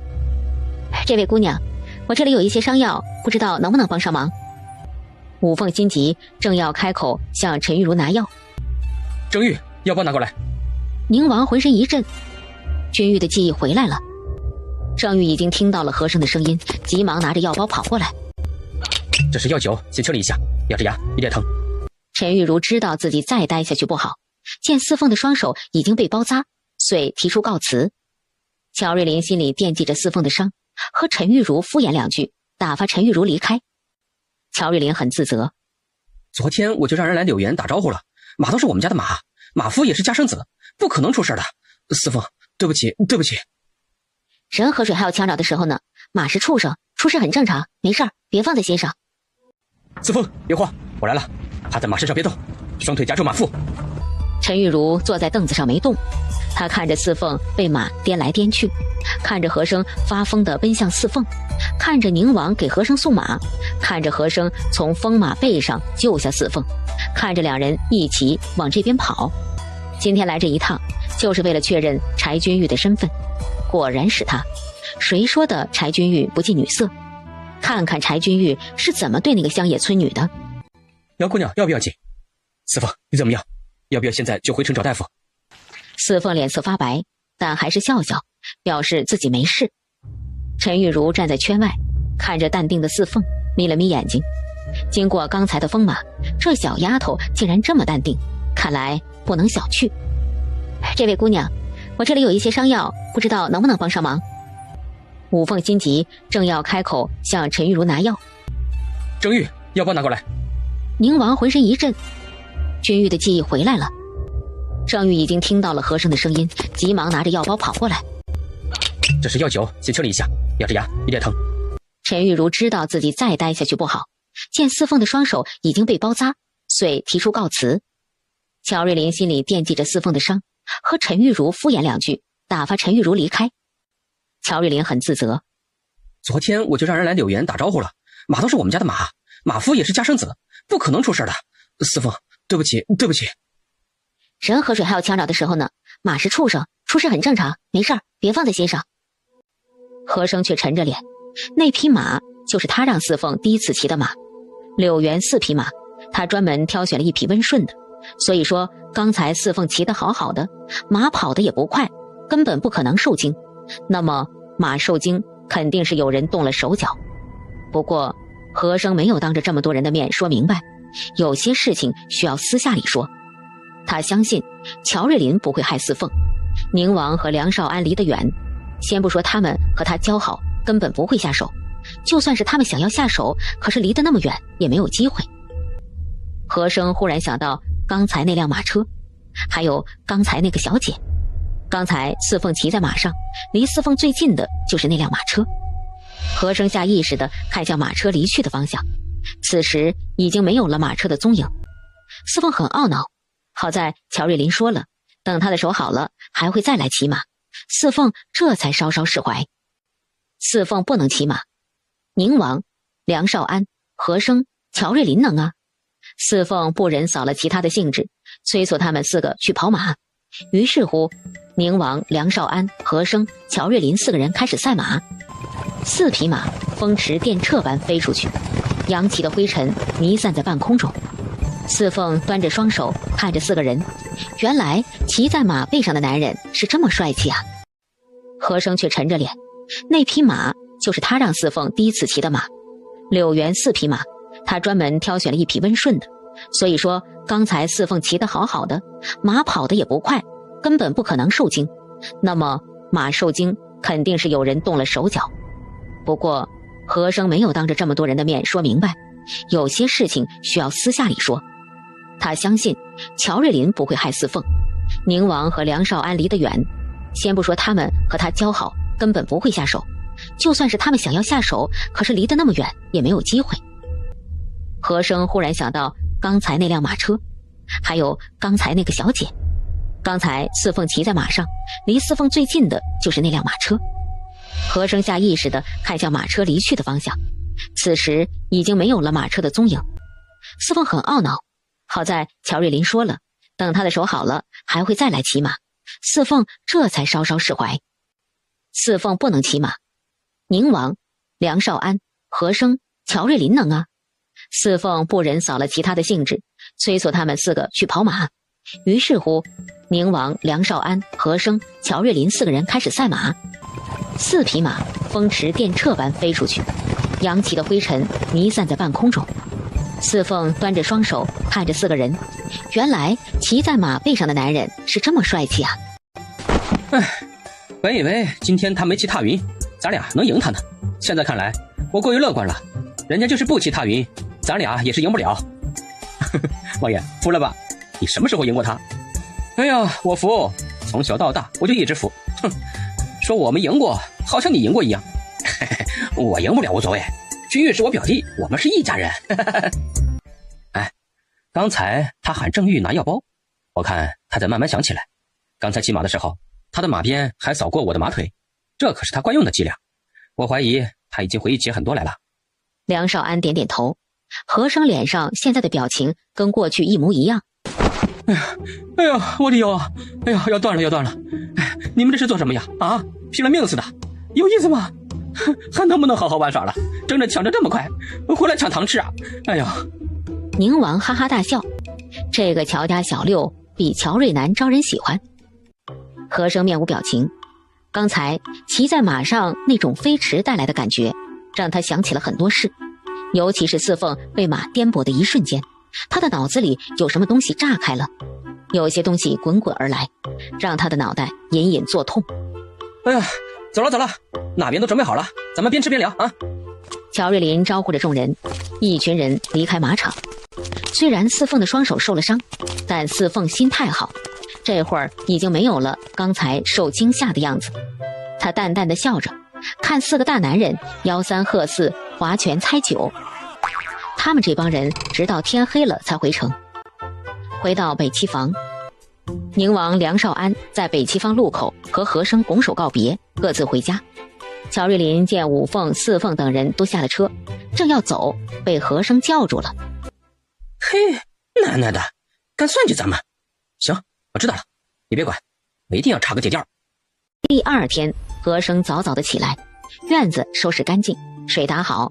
五凤、东宝等人起床锻炼，四凤也起来了，不过没锻炼。到底昨天金马那一场，双手受伤，大概也有些拉伤。哥，能不能找些药油来？就是那种舒活筋骨，或者锻炼的时候扭伤了搓的药油，回去化瘀的。行，我让他们弄起来。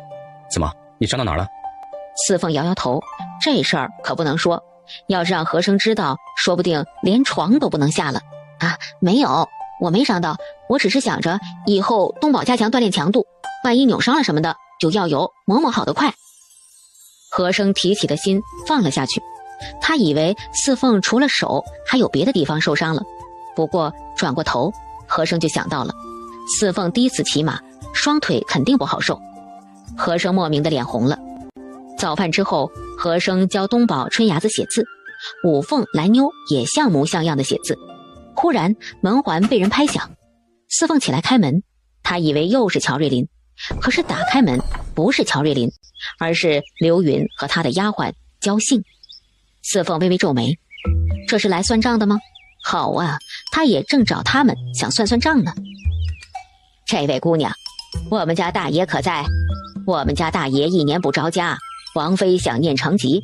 那天听表小姐说我们家大爷回来了，我们王妃让人四处打听，终于打听到这儿来，能否让老奴见见我们家大爷？四凤没有作声，他无权替和珅做决定，毕竟柴家是他的家，他是柴君玉。即使他现在还没有完全恢复记忆，但他已经有了一部分的记忆。胖婆子见四凤错开身，很有礼数的冲四凤行了礼，才款款进了院子。刘云也想要跟着胖婆子进院，不料四凤啪的关上了院门。这位姑娘啊，外面的是我们表小姐。哦，我不认识，我只知道他们打了我弟弟，我弟弟的脸肿了好几天。哥，有人找你。胖婆子一见到和珅，立马跪地磕头。我的大爷呀，总算是回来了，家里人都急疯了，去了几波人，找了一回又一回，生不见人，死不见尸，王妃娘娘急得夜不能寐，好不容易睡上一觉，醒过来就哭。世子爷和夫人整天长吁短叹，生生受了2劝。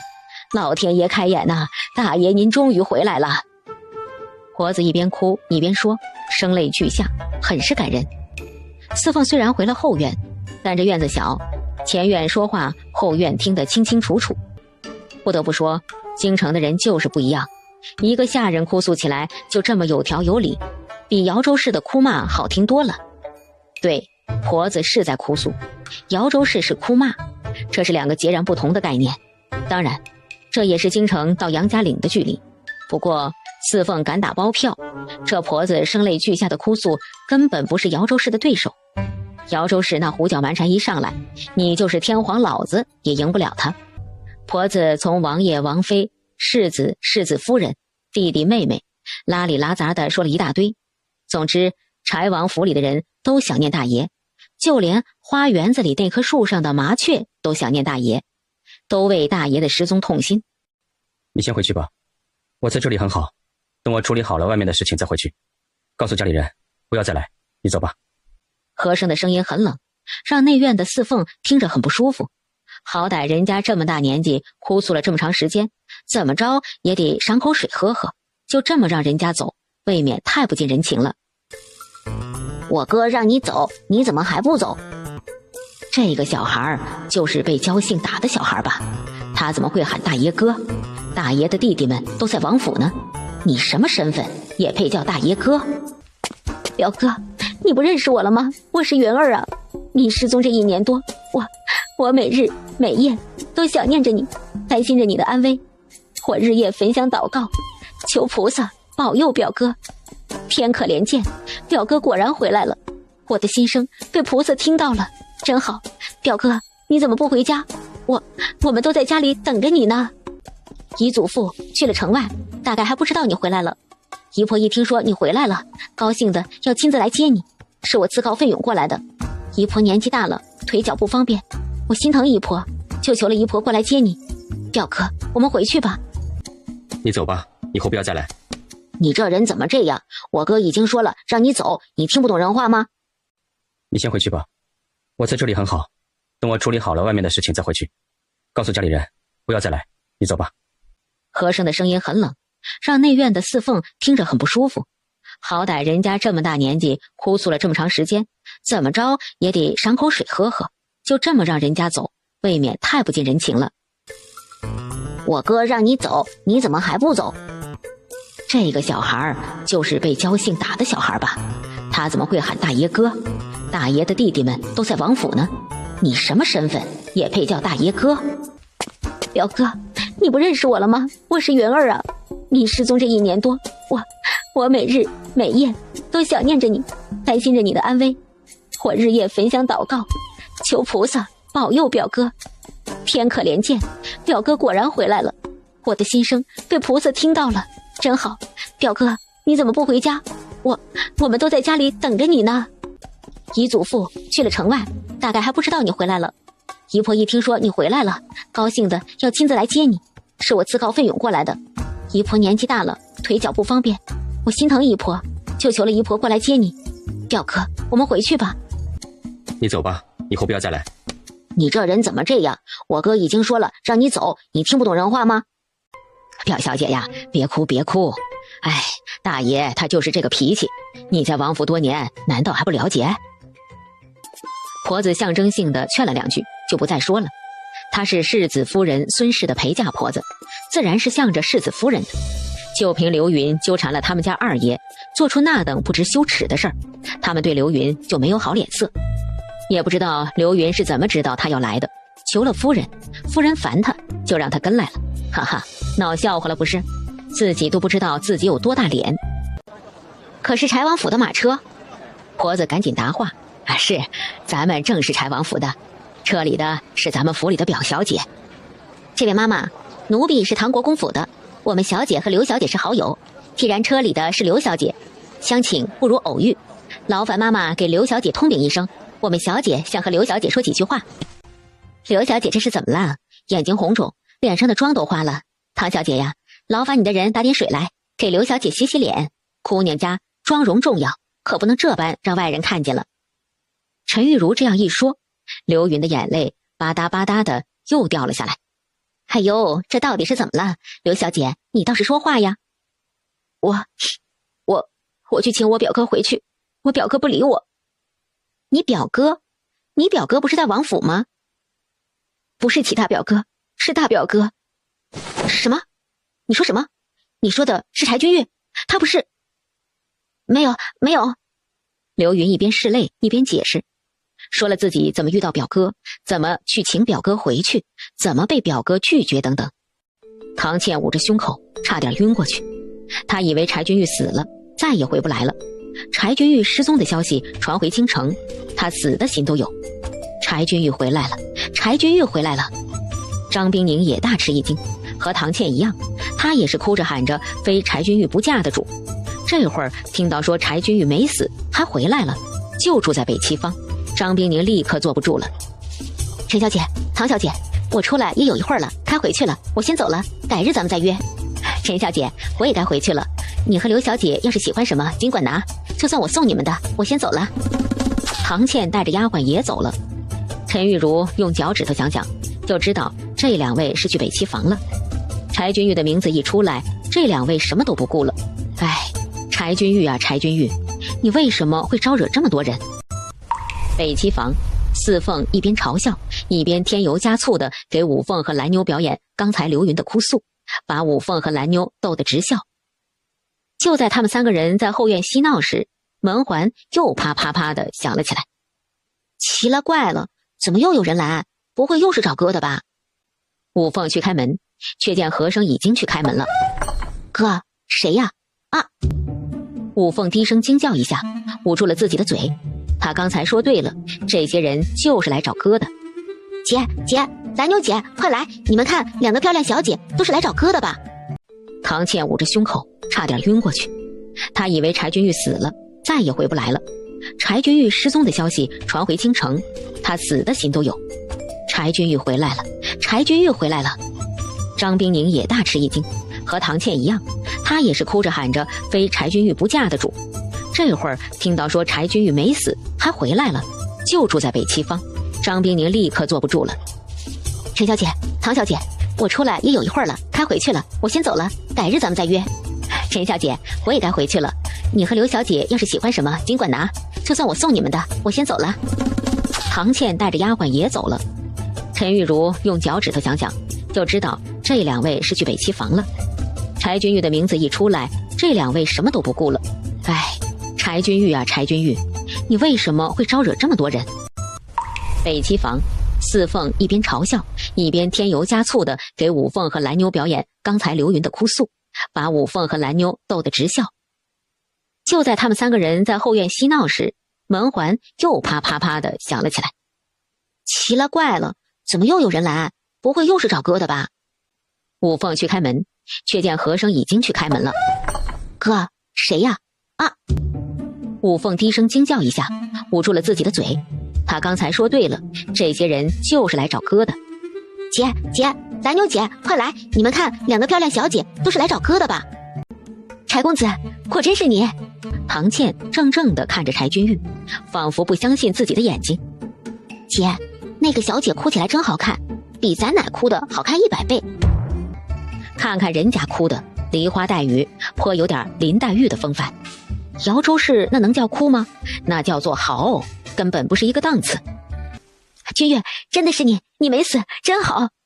你看，你失踪的消息传到京城，我想要寻死，可是舍不下父亲母亲，但我又不能舍弃你，我绞了头发要做姑子，被下人们拦住了。四凤的眼珠子都快掉到地上了。不会吧，这么彪悍，大宋的女人都这么开放，敢当面对男子表示爱慕之情？大宋的礼教不是很正统很严格吗？四凤咂咂嘴，哈喇子快要流下来了。这场景有点泡沫剧的意思。前世没时间看泡沫剧，现在补补也行。君越，这1年多，你知道我是怎么过来的吗？夜不能寐，一想到你，胸口就疼。我以为此生再也见不到你了。两位是谁？何某不认识。你们说的君玉又是谁？两位找错地方了。君越，你怎么会不认得我？我是倩儿啊。是啊，我是冰宁。君越，你怎么会不认得我？难道你受了什么刺激？我说了，你们找错人了，请速速离开。唐倩和张冰宁已经进到了院子里，两位美人不管不顾，直往后院闯。他们的想法，柴君玉拒绝他们，定然是金屋藏娇。他们要把这不要脸的女人找出来。柴公子，果真是你！唐倩怔怔地看着柴君玉，仿佛不相信自己的眼睛。姐，那个小姐哭起来真好看，比咱奶哭的好看100倍。看看人家哭的梨花带雨，颇有点林黛玉的风范。姚州市那能叫哭吗？那叫做好，根本不是一个档次。君越，真的是你，你没死，真好。你看，你失踪的消息传到京城，我想要寻死，可是舍不下父亲母亲，但我又不能舍弃你，我绞了头发要做姑子，被下人们拦住了。四凤的眼珠子都快掉到地上了。不会吧，这么彪悍，大宋的女人都这么开放，敢当面对男子表示爱慕之情？大宋的礼教不是很正统很严格吗？四凤咂咂嘴，哈喇子快要流下来了。这场景有点泡沫剧的意思。前世没时间看泡沫剧，现在补补也行。君越，这1年多，你知道我是怎么过来的吗？夜不能寐，一想到你，胸口就疼。我以为此生再也见不到你了。两位是谁？何某不认识。你们说的君玉又是谁？两位找错地方了。君越，你怎么会不认得我？我是倩儿啊。是啊，我是冰宁。君越，你怎么会不认得我？难道你受了什么刺激？我说了，你们找错人了，请速速离开。唐倩和张冰宁已经进到了院子里，两位美人不管不顾，直往后院闯。他们的想法，柴君玉拒绝他们，定然是金屋藏娇。他们要把这不要脸的女人找出来。这院子里的女人呢？我，她，我们不是女人，是女孩子，小孩子。没问你们小孩子的事儿，我们问的是和君玉在一起的女人。刚才来了一个，走了，不知道是不是你们说的。不是女人，难道是这几个孩子？不可能啊，这3个女孩子豆芽菜一样，肤色黝黑，手也粗糙，头上连个首饰都没有。不会的，君玉是什么人呢？君玉才不是因为这3个野丫头呢。私闯民宅，大宋律法可不只是说说而已。2位小姐想必家世不菲，做出这等不知羞耻、不讲礼法之事，何某为2位的父母感到悲哀。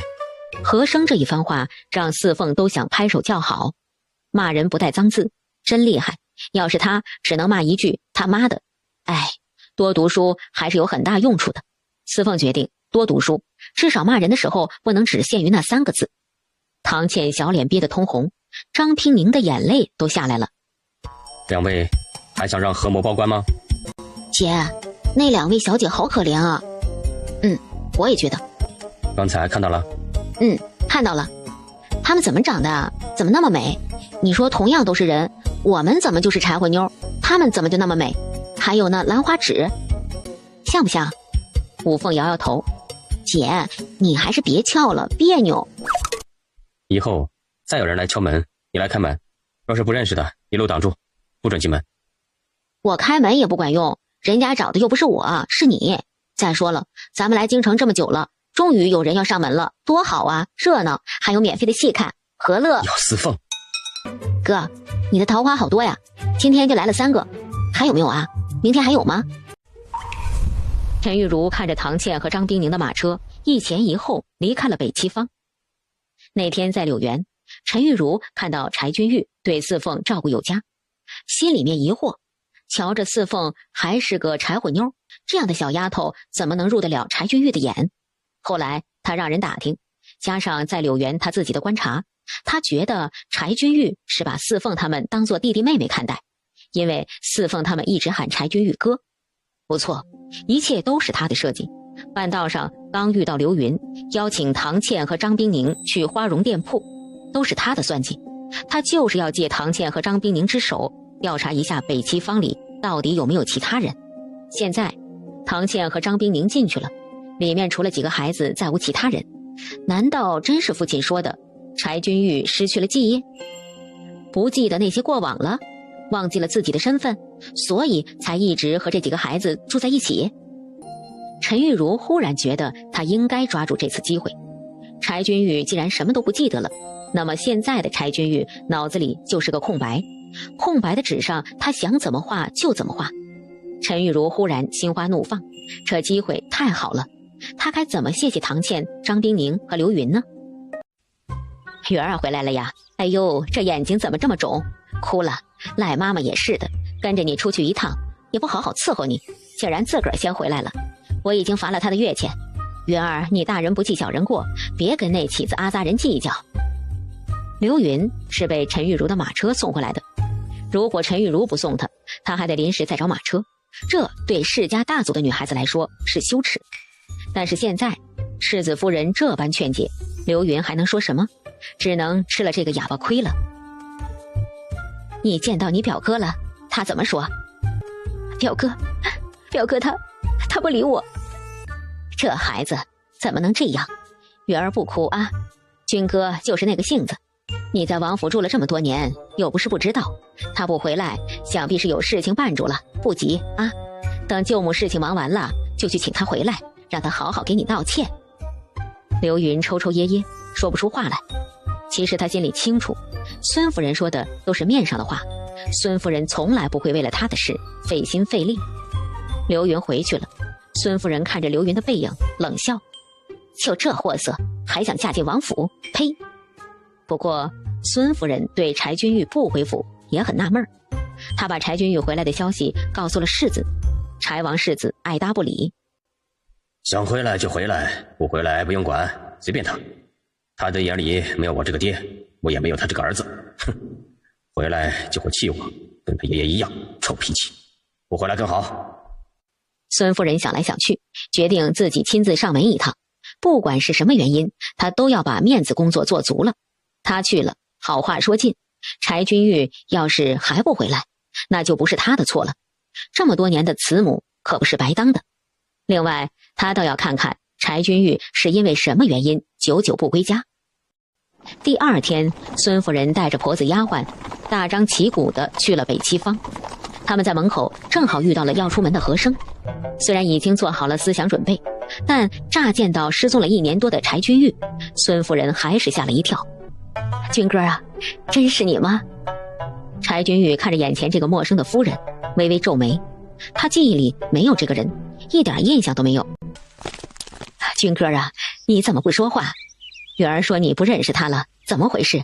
你失忆了？和珅不语，他已经认了爷爷，也认了表哥和宁王。虽然有些记忆断断续续没有恢复，但他的身份已经确定，回归柴王府是迟早的事儿。夫人，请见谅，我失去了一些记忆，有些东西记不起来了。很多人说我是柴君玉，但是我不记得，所以暂时我不会回王府，有些失礼之处，还请见谅。什么？你真失忆？我可怜的儿啊，你这是遭了什么罪？你祖母在家中日日为你焚香祷告，求菩萨保佑你。唉，没想到你还是受伤了。君哥啊，这里实在是简陋，失去的那些记忆不回来就先不回来吧。母亲觉得你还是先回王府的好，毕竟王府才是你的家，咱们府里不管吃的用的都比这里好。我说了，暂时我不会回去。两个人正说话间，四凤带着弟弟妹妹和蓝妞春芽子回来。见到院子里这么多人，几个人同时都愣怔了一下。孙夫人看到这一群小孩，挺直了身子。这群小孩应该就是和柴君玉一起的吧？交姓挨打，不就是因为其中一个小孩吗？哥，这都是你家里人？四凤问了出来。他是这个家的主人，他不开口，总不能等着客人开口吧？和珅一时间不知道该怎么解释，说这位夫人是他母亲吗？他不愿意，他只是继母，可是不介绍又有些不礼貌。就在和珅为难之间，婆子说话了：无礼，这是我们夫人，是我们大爷的母亲。四凤恍然大悟，他已经从乔瑞林那里知道了和珅的家庭，知道了现在的世子夫人是和珅的继母，而和珅的记忆里只有白发好手的柴王爷。那说明这位继母并不是一个合格的母亲，至少对于和珅来说，不是一个合格的母亲。姚四凤见过夫人。孙夫人并不知道和珅和四凤的关系，但是见四凤进这院子这么的熟络，想来一定和柴君玉关系匪浅。哟，好俊俏的孩子，快过来，君哥啊，这位是我的救命恩人，也是我的妹妹。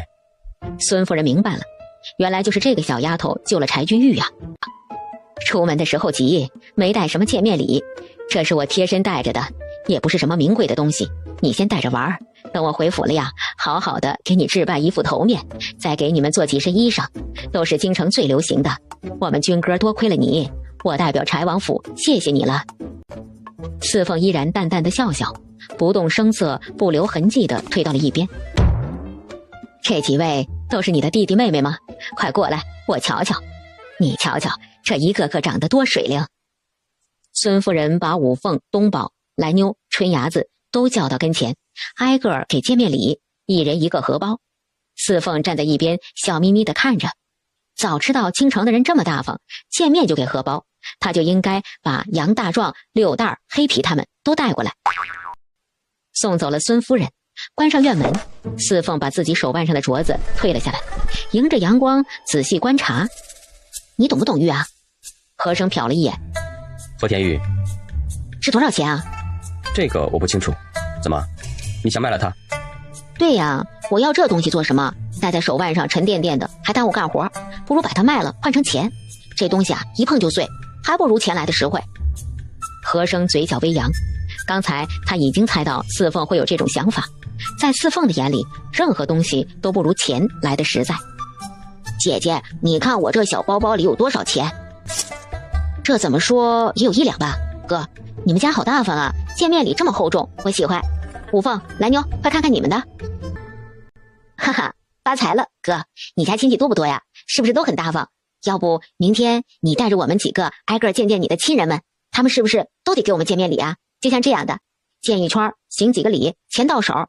万一碰上了更财大气粗的主，直接赏个这样的镯子、坠子什么的，就更划算了。四凤贼兮兮的笑着，盘算让和珅带他们见人。和珅却皱了皱眉，四凤什么都好，就这一见，见到银子眼都睁不开了。你想要多少我都给你，一副见钱眼开的样子。你想的那法子不行，我是不会回去的，也不会带你们去见其他人。为什么？为什么？我见钱眼开咋了？我见钱眼开咋了？谁见钱眼不开啊？你见谁看着钱是闭着眼睛看的？切，不当家不知柴米贵，我们是穷人，见钱眼开是应该的，正常的。吴凤、东宝，你们俩的钱姐先给你们收着啊。来妞和春芽子自动也把钱交过来，四凤却没要。来妞，你自己收着就行，回去了给你娘。哥，你家人多不多啊？算了，问你也不知道，我一会儿啊去问问乔瑞林，你家的事儿你还没有乔瑞林知道的多呢。吴凤，过来缝个大一点的口袋在身上，万一见面礼多了没地方搁可不行，口袋大一点好放东西。四凤一走，五凤、东宝、来妞、春芽子一窝蜂跟着四凤进了后院。和珅看着这几个人的样子，不觉抿嘴苦笑。不管你和四凤说什么，四凤都会很正经，唯独遇到钱，四凤仿佛像变了一个人，两眼放光。爸，由他去吧。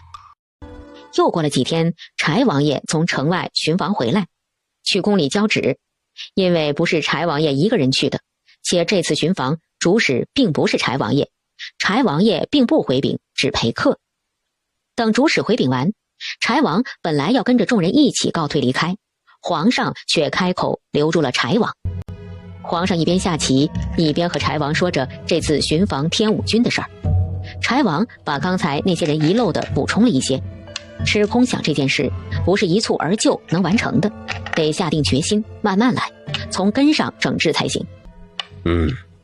王叔说的是啊，朕何曾不知道吃空饷是我朝军队的顽疾，这件事要是再不整治，兵将不兵，国将不国呀。柴王不语，在朝中多年，他已经不是那等初生牛犊，知道什么话该说，什么话不该说。我听说君玉回来了，可有这回事啊？柴王思忖了一下，点点头。君玉回来这件事迟早都要公开的，他走之前不想公开，只是不想有人打搅君玉回想过去。回来了，不过什么？我问了宁儿，宁儿也说回来了，但别的却没有多说。朕很不解，君玉为何1年多才回来？他去北疆巡防，到底出了什么事？柴王叹了一声，推掉棋子，跪倒在地。皇上，容臣降禀。王叔说什么？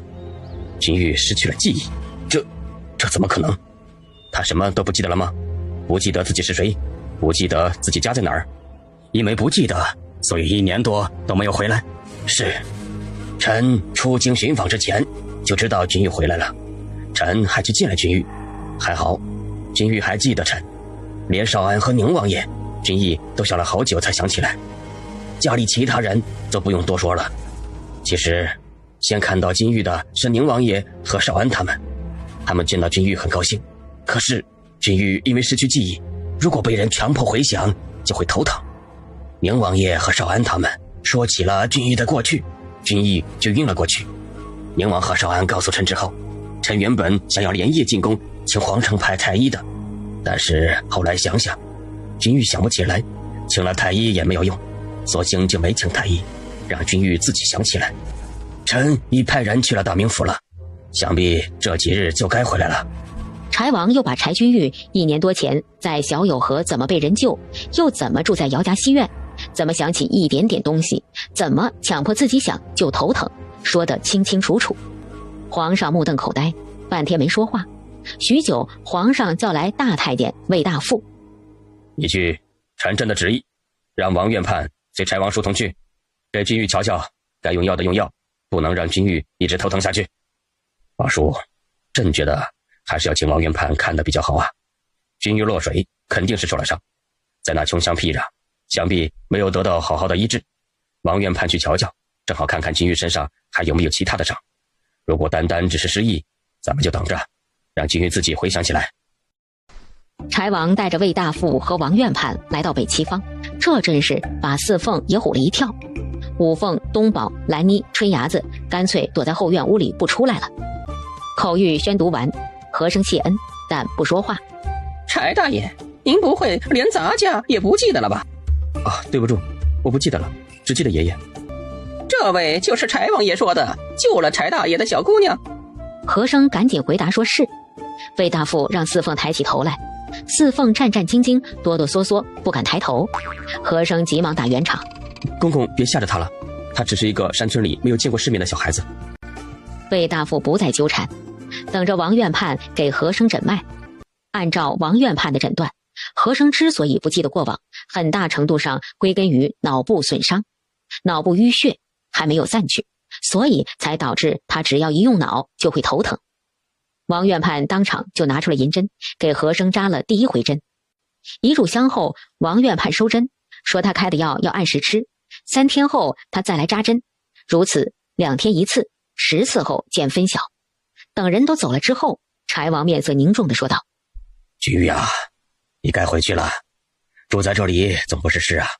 王院判和魏公公刚刚一来，你回来的事情就已经瞒不住了。不是说这里不好，而是四凤这几个都是孩子，不清楚京城的弯弯曲曲，你和他们住在一起，只会给他们几个添麻烦。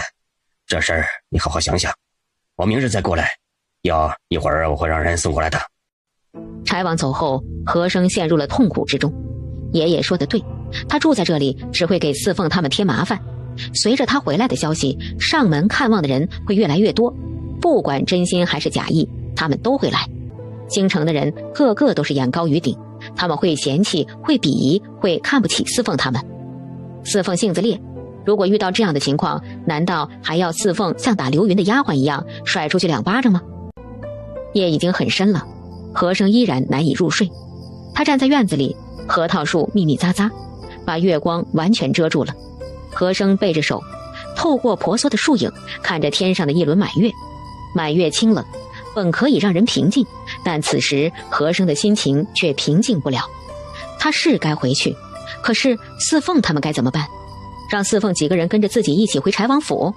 柴王府的人个个都是眼睛长在脑门上的人，岂会看得起四凤几人？可是不跟着他回去，他又怎么放心四凤几个人独自住在这里？和珅第一次难以抉择了。哥，怎么还不睡？睡不着。在想王爷说的话吧。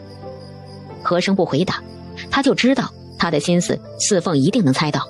他们在一起1年多，彼此已经心意相通。王爷说的对，你也该回去了。我回去了，你们怎么办？东宝会哭的，五凤也会难受的。他们已经知道你的身份，迟早都要接受现实。再说了，你回去又不是不出来了，你出来了，不就能来看我们了？和珅摇摇头，在这里他是和珅，可是一旦进了柴王府，他就是柴君玉。从此以后，这世上再也没有和珅这个人了。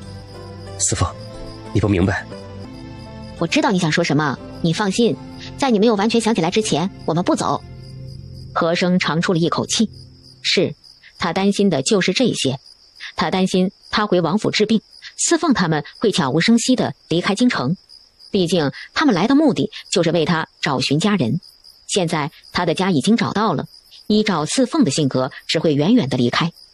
四凤，答应我，一定不能悄悄地离开京城。我什么时候说话不算话了？放心，我说了，等你想起来了再走，那一定会等你想起来了的。再说了，我总得让五凤和东宝慢慢适应没有你的日子。还有，我还指望着你带我们见见你的家人，再赚一把见面礼呢。空着手回去可不是我的风格。好啦，睡吧，天塌不下来，即使天塌下来，还有高个子顶着。明天的事儿，明天解决。第二天早饭后，敲门声起，四凤和珅对视一眼，都知道是谁来了。打开院门，门口一大堆人，柴王、柴王世子、孙夫人、柴君宪，还有柴君玉的几个庶弟。四凤做出一副胆小怕事的样子，急忙避开。最后柴王府的人把和珅接走了，不过留下了一车礼物，说是谢礼。和珅从从容容，什么也不带就走了。东宝和五凤躲在后院没出来，两个孩子哭得上气不接下气。和珅就这么走了，连头也没回。姐，哥走了。五凤、东宝，不哭不哭啊！你们去哥的屋里看看，哥的东西一样没带。哥说白天在王府，晚上回来住，明白吗？四凤话音刚过，武凤和东宝互相看了一眼，噔噔噔跑进了和珅住的屋。果然，所有和珅用的东西都在，他什么也没带，就连换洗的鞋袜都没有带走，那还是武凤亲手做的。姐，你说的是真的？哥晚上还回来住？他昨天晚上说的。我咋没听到？你睡着了。姐，不许骗人，拉钩。姐，我去给哥再做2双袜子。武凤和蓝妞也回后院了，四凤眼前瞬间没有了人，前院就只剩下他自己一个人。刹那间，四凤有一种从来没有感到过的孤独。四凤不知道该干什么。武凤去做鞋袜了，东宝去写字了，他该做什么？四凤抬头看着密密匝匝的核桃树，长出一口气。武凤，你们把那些东西都整理整理，不要白不要，我出去转转。四凤仰着头看看天空，纯净的不能再纯净的蓝，连一丝云都没有。好吧，就这么着吧。不就是自己从小友河捡回来个人，人家回自己家了吗？有什么大不了的？和生是失去了记忆，如果人家没有失去记忆，1年前他就走了。哎，四凤，叫我好找。乔瑞林的声音把四凤拉回了现实。找我做什么？我只是出来走走，又不是不回去。今天一早，老邹就给我送一封信，说是何兄托他给我的。好家伙，7、8张纸，写得密密麻麻，我差点没念晕过去。都说了什么？刚说什么？吃喝拉撒啥都写，也是不知道何兄是怎么想的。你们都这么大了，他才操这个心，婆婆妈妈的。哎，四凤，你还不知道，他柴君玉以前可是冷面杀神，一个字都没多说的。没想到他竟然给我写了7、8页的信，这说出去谁信呢？我信。乔瑞林瘪瘪嘴，脸上一副无奈的表情，而四凤扯扯嘴角，心里头涌出了一股暖流。没有人愿意一味的付出而得不到回报。柴君玉这样，说明他们的付出有了回报，在柴君玉的心里，他们仍然是一家人。看什么呢？这都1个多时辰了。小厮说你一直就在这坐着，有什么好看的？很好看呢。你看那边，那儿有个小孩在哭，想要买零嘴儿，他娘不买，孩子想要，他娘就打了孩子屁股1巴掌，孩子哭了，很伤心。那边，那个乞丐没钱买包子，伸出黑爪子在包子上捏了一下，老板只好把包子给了乞丐，还骂了乞丐2句。四凤给乔瑞林指着人群中发生的事儿，乔瑞林跟着四凤的讲解看，2个人一个说一个看，就这么又过去了半个时辰。哼，还别说啊，跟你坐这了一会儿啊，倒是颇有收获。走吧，回去吧。再不回去啊，武凤东宝该哭鼻子了。那俩孩子呀，现在指不定在家哭着呢。切，你以为武凤东宝和你一样，他们2个强大着呢？以前一直都在村子里，外面的事情一点也不知道。你能不能给我讲讲咱们大宋从开国到现在的事儿，讲讲柴家？你也知道，我们村里的人就关心我那1亩3分地，外面什么事儿也不知道。我们村长倒是知道，但是他也不给我们说。我这一趟出来才知道，自己就是个瞎子聋子，什么也不知道。好啊，没问题。乔瑞林嘚啵嘚啵讲开了。四凤听得很认真。四凤并不知道，她坐在汴河边上，陈玉茹就在汴河边的一家铺子里静静地看着。陈玉茹不明白四凤这个小孩子在汴河边看什么，盯了1炷香的功夫，不见四凤离开。陈玉茹把四凤归为小孩子瞎玩闹，一个从山村出来的小孩子能知道什么？看到这繁华的汴河，肯定眼花缭乱了。等马车到了北七方，乔瑞林的故事还没有讲完。就留在这里用饭吧，你讲的故事还挺好听的。乔瑞林自然乐意。今天一天，明天、后天，他都会来陪着四凤、五凤、东宝几个人。受人之托，忠人之事，他受和生柴君玉之托，要照料好这些人。饭桌上，乔瑞林边吃边讲，还别说，乔瑞林的故事讲得很生动，把五凤、东宝等人都吸引了。我回来了，有吃的吗？饿。不等四凤开口，五凤已经从屋里跳了出来，后面是东宝。哥，我以为你不回来了呢，我一直都在等你。哥，我给你留着饭，我去热饭。四凤不说话。这才1天呢，不到1天，从柴君玉被柴家人接走到现在，也就是几个时辰。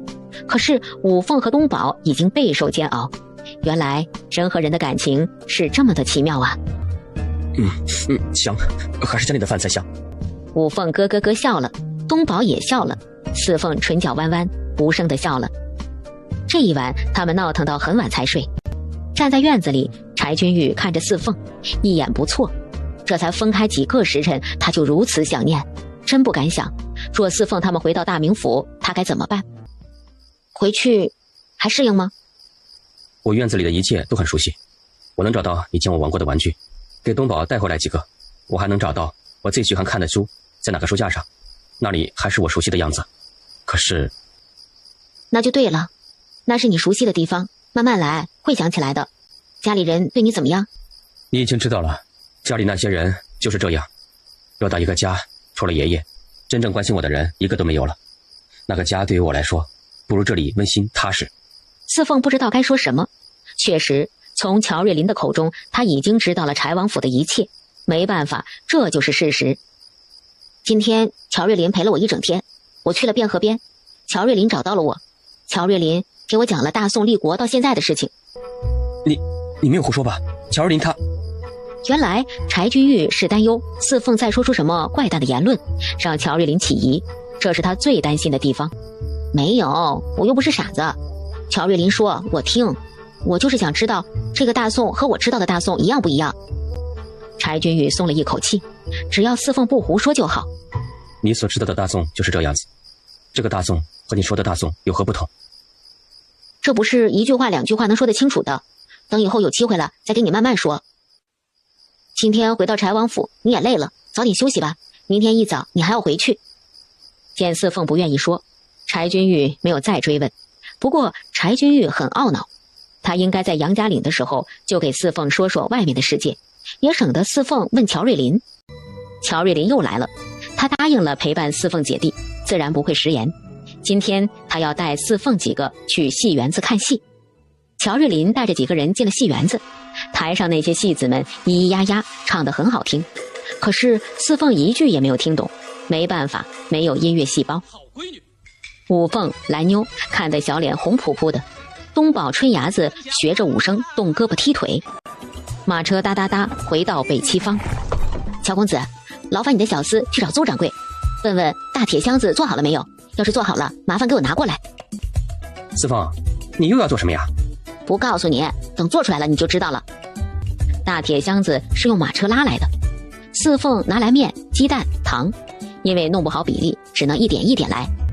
乔瑞林在一边看得很仔细，虽然不知道四凤要做什么，但总归是好吃的。按照四凤说的，邹志江和几个小厮把大铁箱放在几个土坯上，土坯的下面是空的，方便烧柴火。火架起来，大铁箱慢慢的热起来。过了2炷香的功夫，东宝闻到了香味儿。姐，我闻到了，又香又甜。姐，这是啥？怎么这么多窟窿？东宝的问题也是乔瑞林、邹志江的问题，只不过他们没有问出来。这叫蛋糕，我切给你们尝尝。姐，好吃。四凤笑了，好吃就行。可是这搅蛋液太费劲了，得再想个法子。乔公子，怎么样？能吃吗？能，当然能了。这就是你所说的蛋糕了？还得再改良，这是第一个，火候掌握的不够好，蛋糕底有些糊，也不是特别的虚。等我再琢磨琢磨，弄好了，咱们开个蛋糕店赚钱。邹志江哈哈笑，他就知道四凤姑娘的点子多，她一定能想到赚钱的好路子。晚上，柴君玉回来，四凤献宝一般的拿出那块剩下的蛋糕，尝尝，今天新做的。等我再琢磨几个甜点，在京城开个甜点铺子，赚京城人的钱。好吃，你琢磨的，我给你钱，你开铺子，赚了钱算你的。我才不费那么大神呢，还是老样子，我琢磨出来，让乔瑞林出铺子出人，我教会他们，年底分红。我这叫技术投资，我不会管理，不会做生意，乔瑞林全权负责，我坐等收钱就行。这些东西你迟早是要自己弄的，早点上手，早点学会。四凤依然摇摇头，哪有那么容易啊？隔行如隔山，能者多劳，我为什么要累着自己？我是那种愿意累着自己的人吗？你应该记得我说过的话，能坐着不站着，能躺着不坐着，记住了，任何时候都不要让自己太累，让擅长的人做擅长的事儿，这叫知人善用。柴君玉无奈地摇了摇头，原来四凤也有懒懒的一面呢。哄东宝睡下去后，四凤、柴君玉出了屋。四凤，我祖母想要见见你们。哦，见我们？为什么？我跟祖母说了你救我的经历，祖母想要酬谢你。四凤摆摆手，大户人家的规矩太多，他是个懒散人，不愿意守规矩。虽然他说了要等着柴君玉带他去见他的家人得见面礼，但那只是玩笑话，做不得数。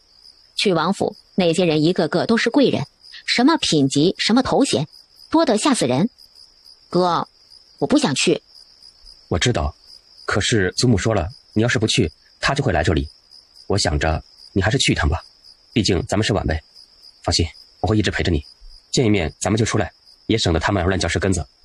四凤狐疑地看着柴君玉，以他对柴君玉的了解，柴君玉不应该是那等勉强他的人，怎么现在说的这般委曲求全？柴君玉在柴家到底经历了什么？哥，你是不是还有什么事瞒着我？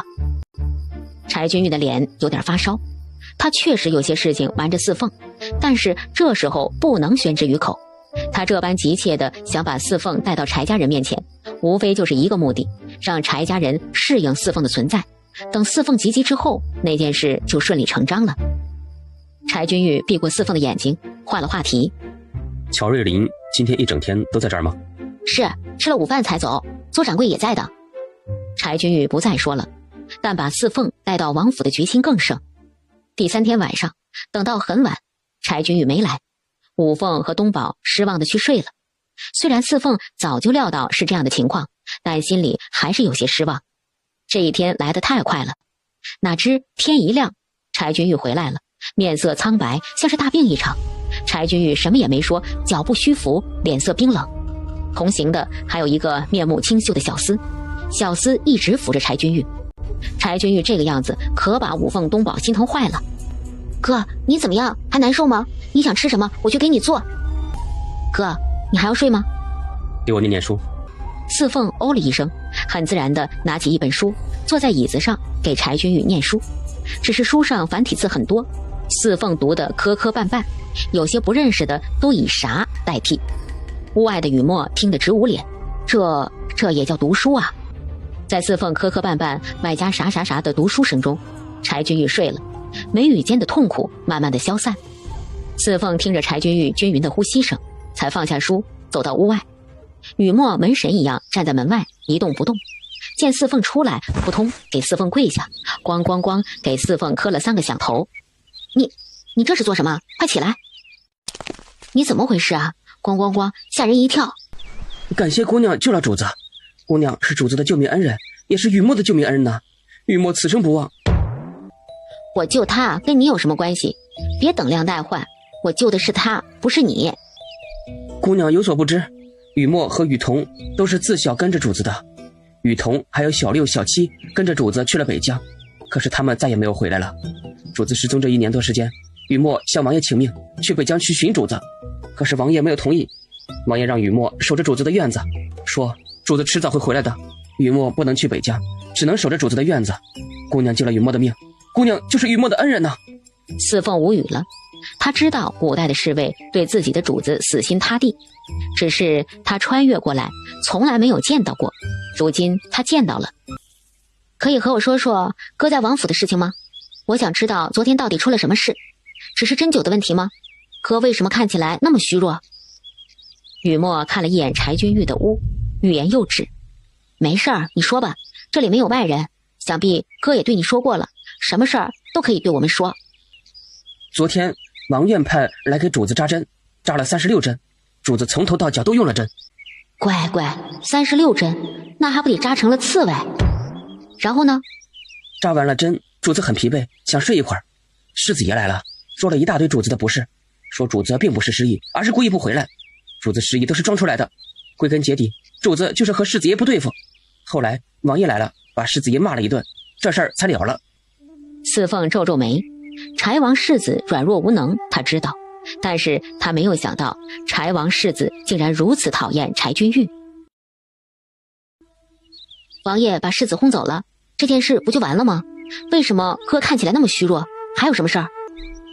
是世子爷，世子爷去请了王妃，说男大当婚，女大当嫁，还说他已经看中了一家小姐，和主子很般配，要王妃给王爷说说，赶紧把妻事定了。这不是挺好的？说亲就说亲呗，哥20岁也该成亲了。我表哥比哥还小2岁，就要成亲了。属下在外面没有进王妃的院子，不一会儿就听到世子爷暴跳如雷，小的赶紧就进去了，就见到王妃在那儿哭，世子爷拿着鞭子打主子，小子赶紧去找王爷，可是王爷进宫去了，小的没法子，就只能干着急。后来呢？后来世子说主子忤逆王妃，罚主子跪在王妃的院子里，主子的身子刚刚扎过针，还虚弱着呢，主子没有跪，世子爷又拿鞭子去打主子。本来昨天晚上小的要送主子回来的，可是主子说他这样子回来只会让姑娘您伤心，就没回来了。四凤闭了闭眼，终于知道柴君玉为什么说遇到他们姐弟3个是他这一生最幸福的事儿。那是什么样的家呀？亲儿子都成这样了，还鞭打罚跪，呵呵。四凤脑子里忽然有个想法，以前他不想去柴王府，总觉得柴王府是高门大户，人多规矩多。现在听到柴君玉遇到这样的事情，他倒真想见识见识柴王府的人。怪不得柴君玉的脑子里除了白发好手的柴王爷，再也没有其他人，连亲爹都没有。原来如此啊！柴君玉一直睡了2个时辰才醒过来。柴君玉慢慢走出了屋子，就见乔瑞林正颠颠的在搅动什么。哎，四凤，这搅拌太费劲了，你能不能想个法子，弄个简单的省事儿的？这做个蛋糕，胳膊都得废了。柴君玉慢慢走过来，就见乔瑞林正挽着袖子，用3根筷子搅拌蛋液。四凤姑娘，那个木匠用的那个木钻，不知道行不行？四凤没见过木钻，不置可否。快去找个木钻来，咱们试试，不试试怎么知道行不行？四凤也点点头，让邹志江去找木钻，不管行不行，拿过来试试就知道了。醒了，来，你试试，我的胳膊都要废了。你睡醒了，总得劳动劳动，不能光吃不干活。四凤，你琢磨的咋样了？等老邹拿回那木钻回来，就改良改良，往后再做蛋糕就省事儿了。四凤点点头，虽然不知道木钻是什么，但邹志江见多识广，他说能用，那肯定有一定的用处。柴君玉这一整天都待在了北齐房，晚上四凤和柴君玉的屋里另搭了一张床，让雨墨睡，总不能任由雨墨在门外站一晚上吧。第二天一早，柴王爷派人来请柴君玉回去，因为每2天要扎1次针，今天又该扎针了。四凤把自己收拾妥当，决定跟着柴君玉去柴王府。确定要陪着我回去？你以为我想去啊？我是去要账，你欠我的账都这么长时间了，你都找到自己家了，有爷爷有奶奶，有爹还有后妈，这账当然得算算。哎呦，姚姑娘来了呀！刚才我们王妃和夫人正念叨着呢，可巧就来了，快进来。母亲，这就是姚姑娘，就是她救了咱们军哥。姚姑娘啊，这是我们王妃娘娘，君玉的祖母。王妃娘娘，哥，这是你祖母吗？这么年轻，你不是说你祖母年逾6旬，怎么会如此年轻？我奶奶50多，王妃娘娘看着比我奶奶年轻多了，最少年轻10岁。你见过我奶奶，你说是不是？柴君玉眉毛微微动了动，他什么时候和四凤说他祖母年逾6旬？不过四凤这样说，那就算是他说过吧。哎呦，这丫头的小嘴呀，真甜，这话我老婆子喜欢听。四凤直接忽略掉柴君玉的冷漠和不配合，笑眯眯的做事要跪下去磕头。快过来让老婆子瞅瞅，跪什么跪，没那么多虚礼，好不容易来个老婆子喜欢的丫头，跪来跪去麻烦。王妃娘娘，礼不可废，民女还没有给您磕头请安呢。哎呦，磕什么头请什么安，你救了军哥，是我们柴家的恩人，那些虚礼免了。你是怎么救的我们军哥啊？你这么瘦小，听说那河很深的。那天我在河里打鱼，王妃娘娘您不知道，我们家靠近河边，平日里打鱼卖钱。我那天站在岸上用渔网打鱼，总觉得渔网很沉，就找了我的小伙伴们来帮忙，把渔网拉上来，结果一条鱼也没有，捞上来的是我哥啊，不对，是柴大爷。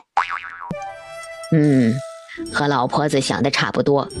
我们家军哥多亏了你，你看你不仅救了他，还照顾他这么久，真难为你了。听说你还有弟弟妹妹也在京城，怎么不带过来？他们都太小太顽皮，怕吓到您老人家。哎呦，瞧瞧，多会说话。没事儿啊，下回把你弟弟妹妹都带过来，让我老婆子瞧瞧。就在这时，有下人禀告说，表小姐、三小姐、四小姐来了，请姨母安，请舅母安，请表哥安。姨婆，我听说姚姑娘来了，特意和三表妹、四表妹过来。元儿罪之礼，这位姚姑娘是你大表哥的救命恩人，你们要好生对待。那是当然，祖母您不知，表姐是来给姚姑娘赔不是的。赔不是？赔什么不是啊？柴三小姐把刘云和四凤之间的事儿说了。姚姑娘，我家三丫头说的是吗？没错。这么说，你真打了云儿的丫鬟？对呀，王妃娘娘，您想啊，我弟弟才5岁，被他的丫鬟一巴掌打在脸上，5个指头印儿就出来了，我能不心疼吗？我们虽是乡下长大的，但也是有人疼的。我弟弟在家，我都不舍得动他一根指头，平白无故的被一个下人甩一巴掌，我能不生气？我一气之下就回了那丫鬟2巴掌。哈哈哈，没想到姚姑娘还有这么大的气性。好，好，你这性格呀，我老婆子喜欢。这性子才像山野里来的。丫头啊，你不知道，老婆子我小时候那厉害着呢，我一个人打3个还不带输，厉害吧？哈哈哈，好了好了，这事儿啊就这么过去了。云儿，你给姚姑娘赔个不是，姚姑娘你也给云儿赔个不是，这事儿就了了。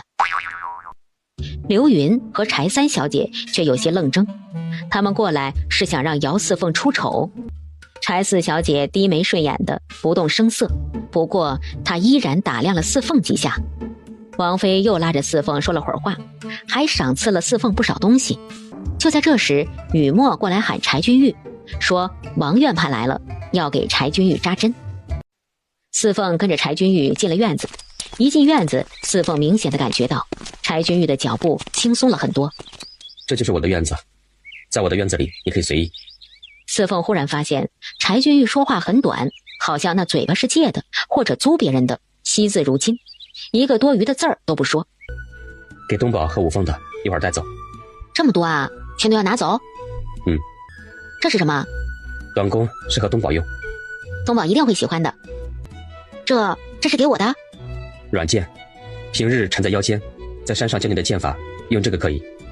恭敬不如从命，我就不客气了。软剑是备用，匕首等找到了给你。四凤哈哈哈笑了，他很想拍拍柴君玉的肩膀，但接触到柴君玉的一张冷脸，只好收回了手。主子，王院判来了。你随便看看，这个院子哪都能去，等扎完针一起回去。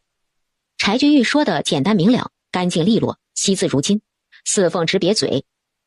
王院判给柴君玉扎针要小半个时辰，四凤在书房里翻翻看看，那些书都是繁体字，他读起来很费劲。罢了罢了，还是跟着东宝重新学起吧。四凤百无聊赖，走出了书房。四凤索性站在院门口，看着院子外面的王府景观。王府规矩大，他知道自己不能乱走动，但不出院子，看看外面的景致总可以吧。就在这时，3个丽人穿花过柳往这边来。小姑娘，原来你在这里呀。王府的景致很美。那是当然，我们家的景致是1等1的，凭你一个乡下没见过世面的丫头，也知道什么是美。你叫姚四凤对吧？刚才在祖母面前我没法说，你怎么那么野蛮，竟敢打交信，还打了2巴掌，真是粗鄙无礼。祖母也是的，和稀泥，表姐不应该给你道歉，应该是你给表姐道歉才是。你说的对，我本来就是出身乡野，自然粗俗无礼。不过柴三小姐，我问你一个问题。柴三小姐没有料到四凤竟然敢还嘴，一下子没有反应过来。柴三小姐，如果你和你妹妹出去了，有人打了你妹妹1巴掌，你该怎么办？我不知道，我们没有遇到过这样的事儿。不知道？好啊，那我来告诉你，兄弟姐妹出门都代表着一家人，要互相友爱，互相维护。这个道理不用我说，三小姐应该明白吧？你带着你妹妹出门，你妹妹被人羞辱了，被人打了一耳光，你站在一边不管不顾，你说你是不是不顾姐妹之情？你是不是没有家族观念？四凤几个问题让柴三小姐哑口无言，柴四小姐却已经听出了什么，心里暗暗赞叹，这个姚四凤还真是厉害。我是打了人，因为那人先打了我弟弟，在我们家我都舍不得动我弟弟一下，别人打了弟弟一巴掌，我弟弟才5岁，他懂什么？平白无故挨一巴掌，你说我该不该还手？别说了，三表妹，是我的错，都是我没有管教好下人，才伤了姚姑娘的弟弟。知错就改，善莫大焉，改了还是好人。到底是柴王府有底蕴，知道自己错了马上就能改正。这要是我们乡下人呐，错了死不悔改，还真难办。刘云却愣怔了，他已经放低了姿态，说了软话，这个乡下丫头不是应该推辞一番，说好话吗？我表姐都认错了，你也该给我表姐认错。认错？认什么错啊？他的下人平白无故打了我弟弟，我没有找他算账，我还得给他认错，有这道理吗？你牙尖嘴利，你打了焦姓就该认错，焦姓再错那也是我们王府的人，该由我们王府管教，打狗还得看主人呢，凭你一个乡下丫头也敢打王府的人？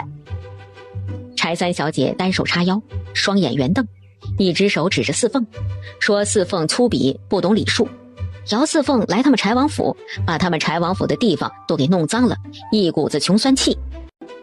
你以为我想来你们柴王府？你以为你们柴王府高高在上？好，你听好了，我今天来是来要账的。柴君玉是你大哥，他欠我钱，明白吗？我把他从小友河救上来，这1年多在我家白吃白住，我是来要账的。柴三小姐，你把这些钱拿出来，我立刻走人。还有，柴三小姐，你到了外面可千万别以这副姿势和人说话，和我们村那泼妇差不多。你粗鄙！柴四小姐在一边看着看着笑了。柴三小姐脑子似乎慢了半拍，忽略了四凤后面的话，只记着前面的话。你要账？要什么账？我又不欠你的。是啊，你不欠我的，但是你们柴王府欠啊。当初说好的，我救柴君玉1000两银子，他在我家白吃白住是1年多，每天2两银子，算到现在总共2326两，拿出来我立马走人，一息都不带停留。哦，对了，等我走了，你叫人把这地洗一洗，免得你说我玷污了你家的地。我没钱，你救的是我大哥，你应该找我大哥要。你也知道我该找你大哥要啊，那你在这里唧唧歪歪说什么？没劲。还有你啊，那天你在我家不是哭得很真诚吗？那你把这钱还了吧，2326两。哦，对了，不用换成银票，就银子吧，对于我们这些乡巴佬来说，还是银子保险些。四凤说完，冷冷地看着3个人。柴四小姐站在刘云和柴三小姐稍远的后面，唇角露出微笑。这个姚四凤厉害。刘云和柴三小姐，你看看我，我看看你，都没了声音。可是现在他们走也不是，不走也不是。商量好了没有啊？谁出这钱呢？柴三小姐不敢说话了，生怕自己再说什么被姚四凤抓住把柄，说自己不顾手足亲情。刘云更不敢说话了，他一个寄居王府的外人，孙夫人高兴了，每个月给他几两月例，不高兴连吃的饭菜都和下人的一样。柴四多谢姚姑娘，谢姚姑娘菩萨心肠，救了我大哥。柴四没有多少钱，还不了姚姑娘说的2000多两银子，但柴四会尽自己所能帮着大哥还债。姚姑娘稍等，柴四这就回去拿钱。柴四小姐说完，果然走了，回去拿钱了。柴三小姐见柴四小姐走了，总算用了一回脑子。哼，你等着，我回去禀告母亲，让母亲给你钱。四凤看着他们的背影，噗嗤笑了，这么不惊吓呀？我也想有钱。2326两，我怎么没有听说过？扎完针了呀？怎么样？今天感觉轻松点没有？还好。刚才听你说的话挺厉害的呀。偷听别人说话不道德。我站在院子里，你们说话声音那么高，我总不能用棉花塞住耳朵吧？柴君玉说话不软不硬，完全不是之前和声的语气。这就是你本来的面目吗？以前的和声不是这样的，这段时间我总觉得你很奇怪，想必这就是原来的你了。主子，四小姐求见。让他回去。别啊，让他进来，看他做什么。就在小五两难之间，柴君玉点点头，小五松了一口气，急忙回去请柴四小姐。大哥，姚姑娘，姚姑娘，我这里只有一些首饰和散碎的银子，和2326两相比是杯水车薪。但既然是我们柴王府欠下的，既然是我大哥欠下的，我是大哥的妹妹，理应帮着大哥，请姚姑娘收下。柴君玉挑挑眉毛，这是他第一次正眼看这个庶出的四妹妹。柴四小姐不好意思地低下头，她说的没错，钱太少，连100两都没有，跟2326两差了10万8千里。成，我收下了，等我向王爷说明了，你这些钱就抵扣一些。大哥，姚姑娘，我先走了。柴四小姐出了知远堂，长出了一口气。她在大哥面前连头都不敢抬。姨娘刚才还骂她，说她多管闲事，可是她为什么不能多管闲事？柴王府迟早是大哥的，她的依仗就是大哥。就算大哥能猜出她示好的心思又如何？就算别人说她巴结大哥又如何？她就是要这么做。她的出路她自己争取。四凤看着木匣子，呵呵笑：“你这个四妹妹啊，有点意思。”主子，白爷回话，王爷有请。你现在在屋子里看书，我去就来，咱们一起回去。主子，白爷说王爷也请姚姑娘过去。柴君玉看了看四凤，四凤也看着柴君玉，两个人并肩出了院子，往王爷的院子去。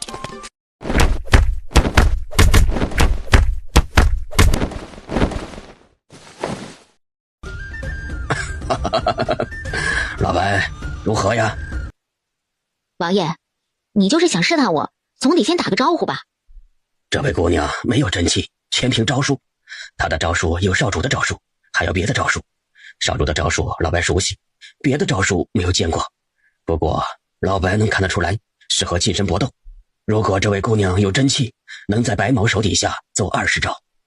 柴王爷笑呵呵地招招手，让柴君玉和四凤进屋。今日扎完针感觉如何？比前日好。听说你要去北齐坊住？是，四凤他们几个都是孩子，我住在那里护他们周全。柴王爷没有反对，也没有赞成，转过脸问四凤：“你要2326两银子，是当初和金玉说好的吗？”让王爷见笑了，那只是随口所说，做不得真。是吗？那你救金玉之时可有什么想法？当初穷没钱，就想着救个人能落点谢礼。当时和我哥说好了，救他100两银子，他在我家吃住1天2文钱。那从你救金玉到现在，总共得了多少钱？王爷要给钱吗？那当然，君子一言，驷马难追。你救了我孙子，那就是救了柴王府，这救命钱当然得给。这个嘛，我们从家里来的路上我都算过了，救人是100两银子，然后一共是478天，总计956文，加上给我哥看病的10文钱，一共是966文钱。王爷您真要给钱，凑个整儿，得200两好了。您是王爷，966文钱离1000文也不差那一点儿。四凤说得很认真，柴王听得也很认真。柴君玉虽然看着茶水不吭声，心里却掀起了波澜。478天呢，这个够不够？这不好吧？王爷，您就是还钱，给200两就成，多个几十文，我心里也不觉得亏欠。多这么多，我拿不动啊。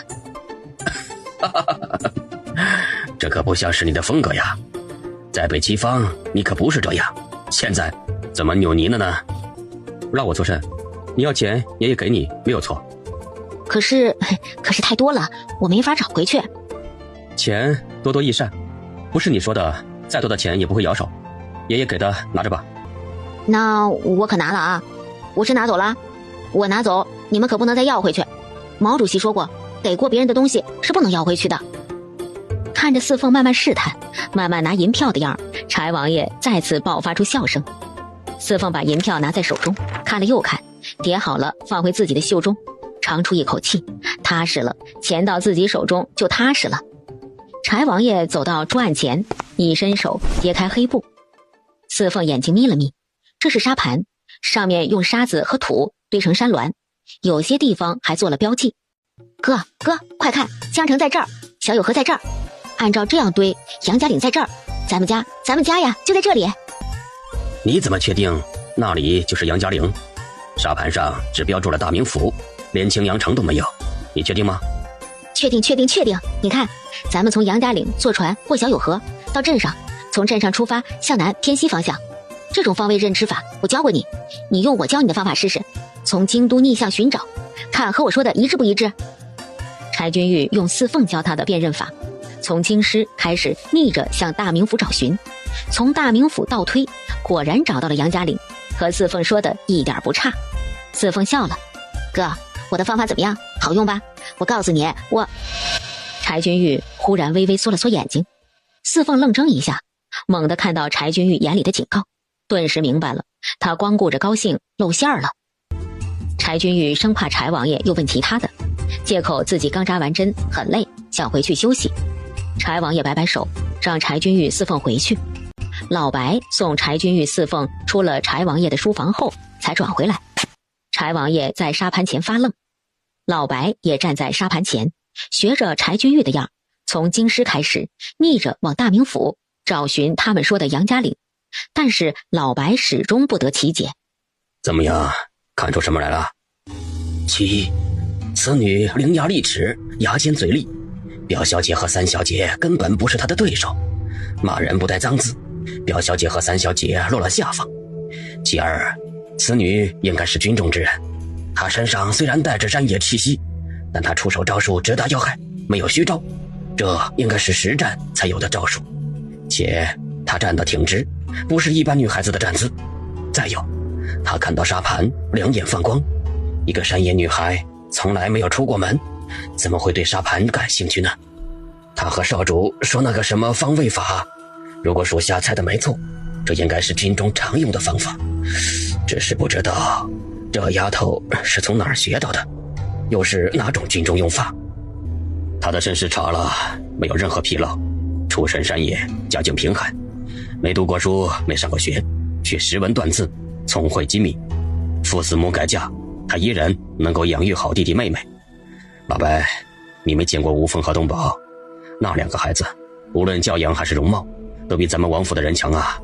这个姚四凤能在这样的困境之中生存下来，且还过得这么好，不简单呐。据说他祖母和他的伯父时刻都想要搜刮他们，且他的伯父还霸占过他的家，都被他给赶走了。主子识人无数，能让主子这般说，必不是一般人。姚四凤小小年纪有这番本事，以后主子是担忧少主。是啊，君玉为姚四凤所救，这份恩情咱们得记住。你没有见君玉和他们姐弟三个相处的样子呀？哼，君玉何时让人近身3步之内呀？君玉何时有亲近过小孩子？君玉何时和人说话那么多？可是在北齐方，东宝整天腻在了君玉身上，有时候还骑到了君玉的脖子上，君玉还乐得其所。君玉不一样了。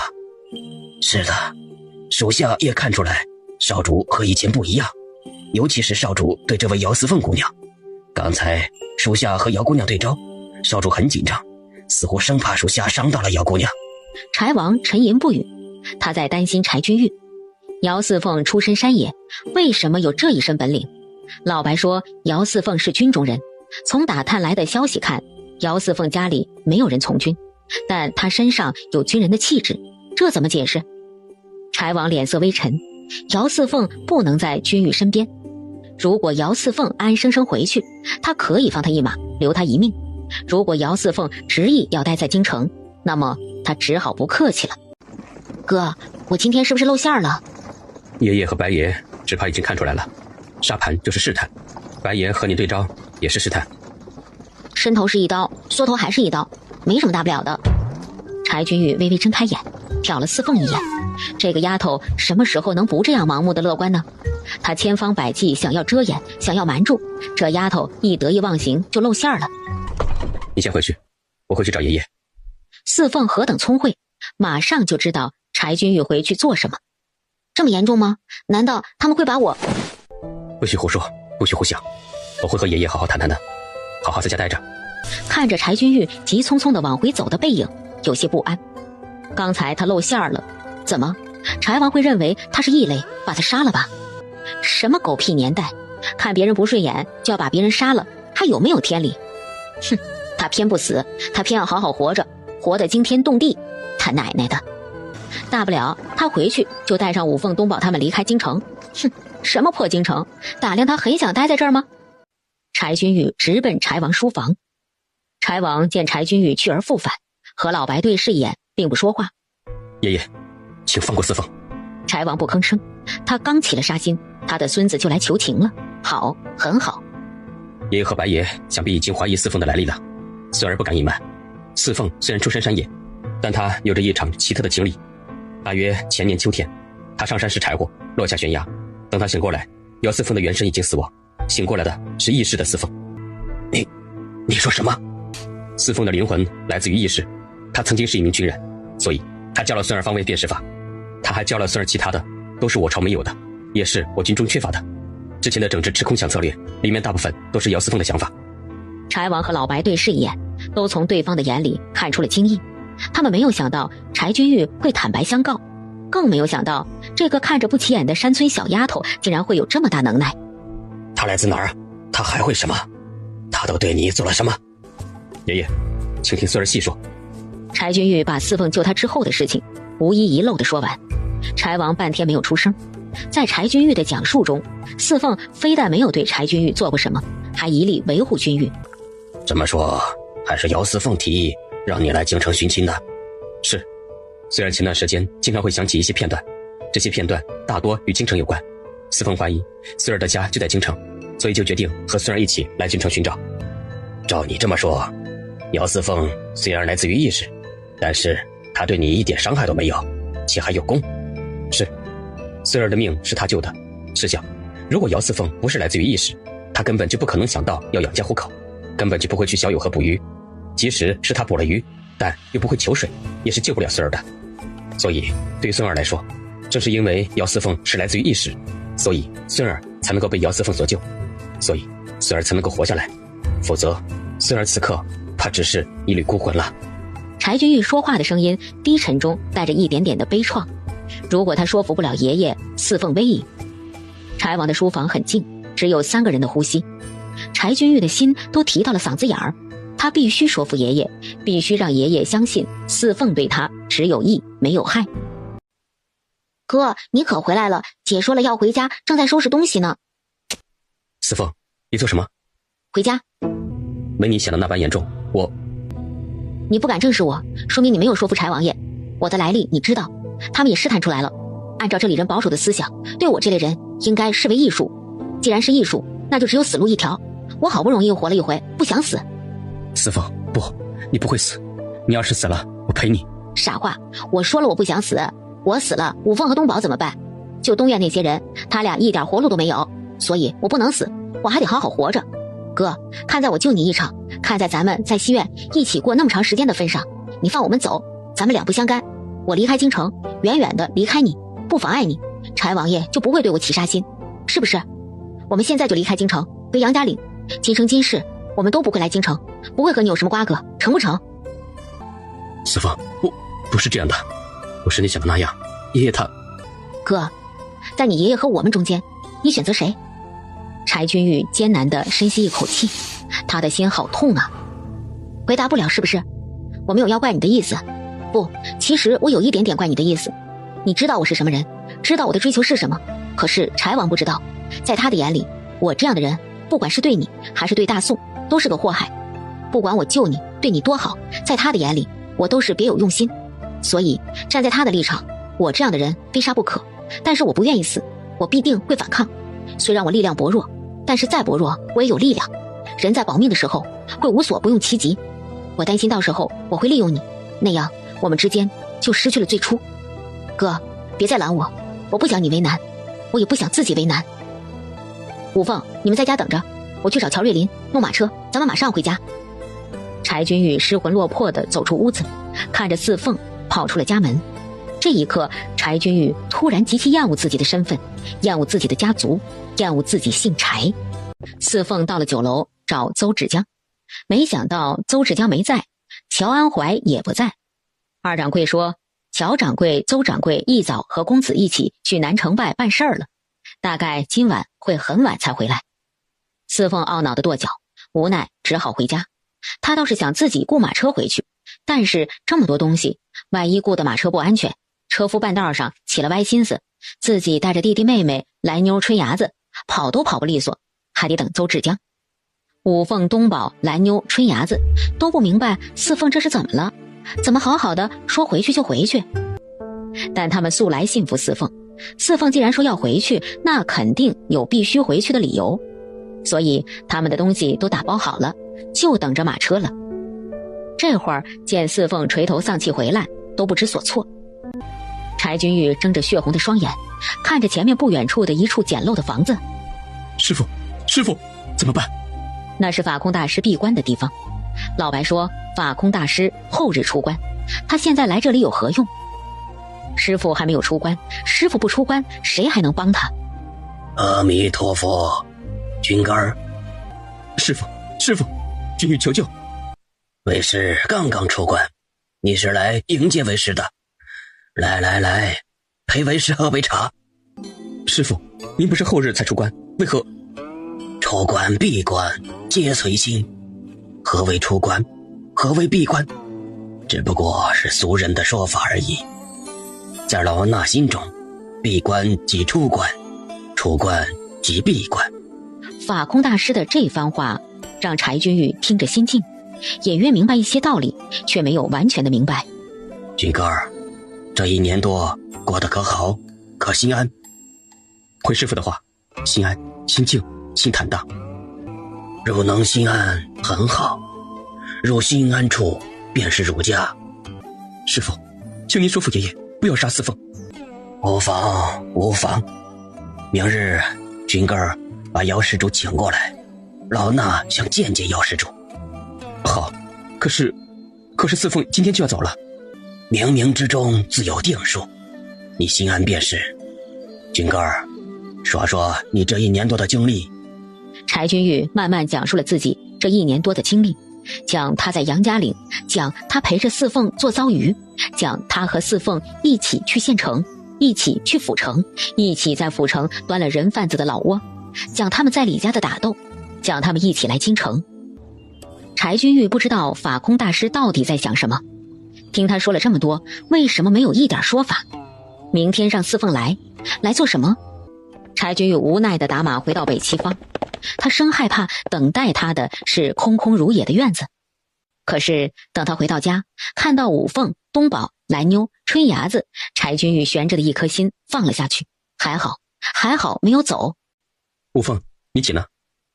姐把自己关在屋子里不出来，不知道在想什么。你们不是说要走吗？怎么？姐回来说乔公子和邹掌柜出城去办事了，今天回来很晚。柴君玉大喜，原来这就是法空大师说的冥冥之中的定数啊。四凤，我刚才去了大相国寺，我见到了本来应该闭关的法空大师。法空大师不是外人，我2岁多时差点死去，就是法空大师救的我。后来我做了法空大师的记名弟子，我把我这1年多的经历告诉了师父，师父想要见见你。你答应了？你答应我去见什么大师了？你凭什么替我做决定？我答应去见了吗？我为什么要去见他？你以前不是说我的那些事儿不能让外人知道，为什么现在你亲口告诉了别人？你是嫌我死得不够快吗？四凤生气了，他很生气。这是什么世道？你爷爷要杀我，你现在跑来说要我去见一个老和尚，你凭什么做我的主？你是我什么人？我不去，我姚四凤哪儿都不去，我明天一早就出城回家。四凤，师父不是一般人，师父只是想见见你，并无恶意，师父一定能够想出办法来的。四凤，我知道你心里憋屈，爷爷还有爷爷的立场我都知道，可是我就是拼死也是不会让爷爷动你一根头发的。四凤，相信我。四凤苦笑，现在他就是不相信柴君玉又能如何？其实刚才他满可以自己去找马车，装上东西一走了之，但是心底深处他还是相信柴君玉的。他不相信自己从小有河救上来，且在一起住了1年多的人会如此的冷心冷情。说到底，四凤还是想看到这人世间的真情罢了。我信你一次，最后一次，明日我随你去见见什么老和尚，明日之后我就回家。好，我明日一早就吩咐雨墨去找马车，不管乔若琳回不回来，我们一边准备回去的马车，一边去见师傅，两不耽误，好吗？次日一早，柴君玉备好马车，和四凤去见法空大师。另一边，柴君玉让雨墨去准备2辆马车，一辆专门放礼物，一辆坐人。柴君玉的打算，一旦师傅那边也说不通，立刻送四凤等人出城回家。等不了邹芷江也无妨，他亲自送四凤回家。大相国寺后院，法空大师一早就等着了，见到柴君玉和四凤，点点头。不过法空大师的目光没有离开四凤。君哥儿，你出去迎迎柴王。啊，爷爷要来？爷爷不是说明日才来吗？老衲请了他来，去吧。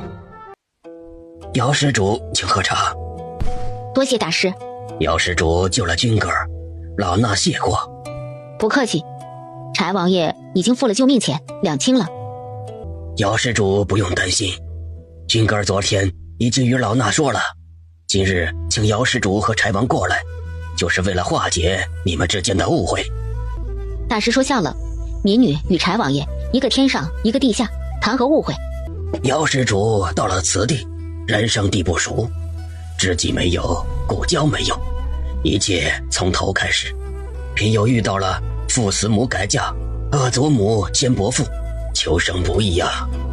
不过姚施主能从山村走到京城，能在困境之中活得精彩，足见姚施主心性极佳，犹如这毛竹，压而不断，坚韧不拔。大师过奖了，没法子，不管在哪里，人跟奈何行，总要活下去。大师这样说，那对我的来历已经了解清楚。哼，我就是随手救个人而已，没想到给自己惹来了杀身之祸，早知如此，还不如不救。君哥儿深系柴王一脉，深系大宋安危，柴王有此等想法不为过。毕竟姚施主拥有意识灵魂，稍有不慎就会威胁到君哥儿。君哥儿身兼重任，不容人诟病。不过老衲不会让姚施主有任何危险，君哥儿心安之处，岂能被柴王毁掉？大师确定大师能保下我？谢谢大师谢，我还以为我得伸长了脖子等着柴王来杀我呢。阿弥陀佛，老衲想知道姚施主的来处如何。这老和尚真奇怪，为什么非要知道我的来处是什么样？难道这老和尚也是传过来的？如果真是那样，那可就太好了，这鸟不拉屎的地方终于找到了一个同行者。简单的说一个吧，从大名府到京城，我们坐马车走得慢，大约20天，但是在我们那儿这段路程只要2个时辰，有些交通工具甚至更快。我们那儿的路很平整，没有这里的疙疙瘩瘩，我们那儿的路四通八达，就连最偏远的山村都通了公路，车在公路上行驶，半个时辰能跑出200里。四凤说完，看着法空大师，想从法空大师身上看出点端倪，但是他很失望。法空大师的脸上只有惊讶，再无其他。大宋步军日行40里都是极限，照姚施主如此说，10万步兵日行多少？大师，我们那里的士兵一般不是靠腿走的，用车。运兵的时间那要看路程，打个比方，从京城到大名府10万大军，保守点2天吧。法空大师的手抖了一下，四凤云淡风轻的话让他震惊。姚四凤到底来自哪里？那里为何会如此的发达？10万大军2天，这是飞过去吗？完了，四凤心里犯嘀咕，自己刚才那一番话有可能把自己又推进了万劫不复之地。大师慢慢想，晚辈先出去了。姚施主说的是真的？是啊，我说的只是保守数字，还有更快的，没敢说，怕吓着了大师。老衲信施主的话。你信？你不觉得我说谎？你不觉得我信口开河？姚施主心怀坦荡，不是那等欺瞒之人，老衲信你。老衲还信姚施主不会对君哥不利，或者说君哥有难，有施主还会鼎力相助。老和尚这话说的好像他很高尚似的，其实他不高尚。就在刚才，他还在盘算，如果柴王真要杀他，他该怎么利用柴君玉离开京城，远走高飞。法空大师又和四凤说了会儿话，四凤有一说一，毫不隐瞒，他觉得也没什么好隐瞒的。和尚不是说明日才出关吗？大师，我先出去了。好，姚施主在门外稍等片刻。不过，姚施主尽管放心，老衲保你平安无事。这丫头怎么像是变一个人呢？你都要杀人家，还指望人家给你好脸色？任谁也不能心平气和地面对一个想要杀自己的人，何况他还救了君哥。柴王喝了口茶，和法空大师说了自己的意思。他说他只是有那种想法，还没有最后决定。幸好你没有决定动手，如果你动手了，你和君哥只怕是渐行渐远了。唉，这也是我顾虑的地方。你说君玉什么都明白，为何就要维护这个小丫头了？这小丫头来历不明，只怕往后对君玉有害，对我大宋不利呀。许久，茅屋的门终于开了，柴王先走出来，后面是法空大师。和尚告辞。阿弥陀佛。姚施主，万事皆有缘法，姚施主放心，你想的那些不会发生。多谢师父。回去吧，姚施主在没有离京之前，随时可以来老衲这里品茶。老衲想听姚施主说说外面的事。四凤愣怔一下，就这么简单，他脖子上的脑袋就保住了吗？这也太匪夷所思了。老和尚就这么和柴王说几句话，柴王就不杀他了？这老和尚竟然这么厉害，看来我得多来和老和尚说说话。接下来，王院判来北齐方扎针，每次扎完了针，柴君玉都要大汗淋漓，而且整个人都异常的虚弱。还好有雨墨、五凤照料，柴君玉恢复得很快。转眼又过去了几天，四凤发现一个问题，柴君玉脸上的笑容越来越少，而且柴君玉让雨墨出去办的事越来越多。某一天，柴王来了北齐方，点名要五凤做铁板烧。不过四凤并没有在柴王面前放下脸色，他记仇，很记仇，没有把柴王关在门外，就是他最大的涵养了。柴王无奈，临走时，柴王对柴君玉说：这小丫头气性还挺大。您都要杀人家了，人家还能够给您笑脸，若是我，门都不让您进。怎么说话呢？我是你爷爷。哎，你说话和前几天不一样了。君玉，你听说你这几天一直在看马君寺的卷宗，你是不是？是，我已经想起来了。啊，好啊，想起来就好。那你什么时候回去？不回去，这里挺好的。您老人家以后少来，四凤不想见你。臭小子，我那只是想法，有没有付诸行动？我要是付诸行动，你以为能拦住我？爷爷，幸好您没有付诸行动。我已经想起来，四凤、五凤、东宝，您都别想了。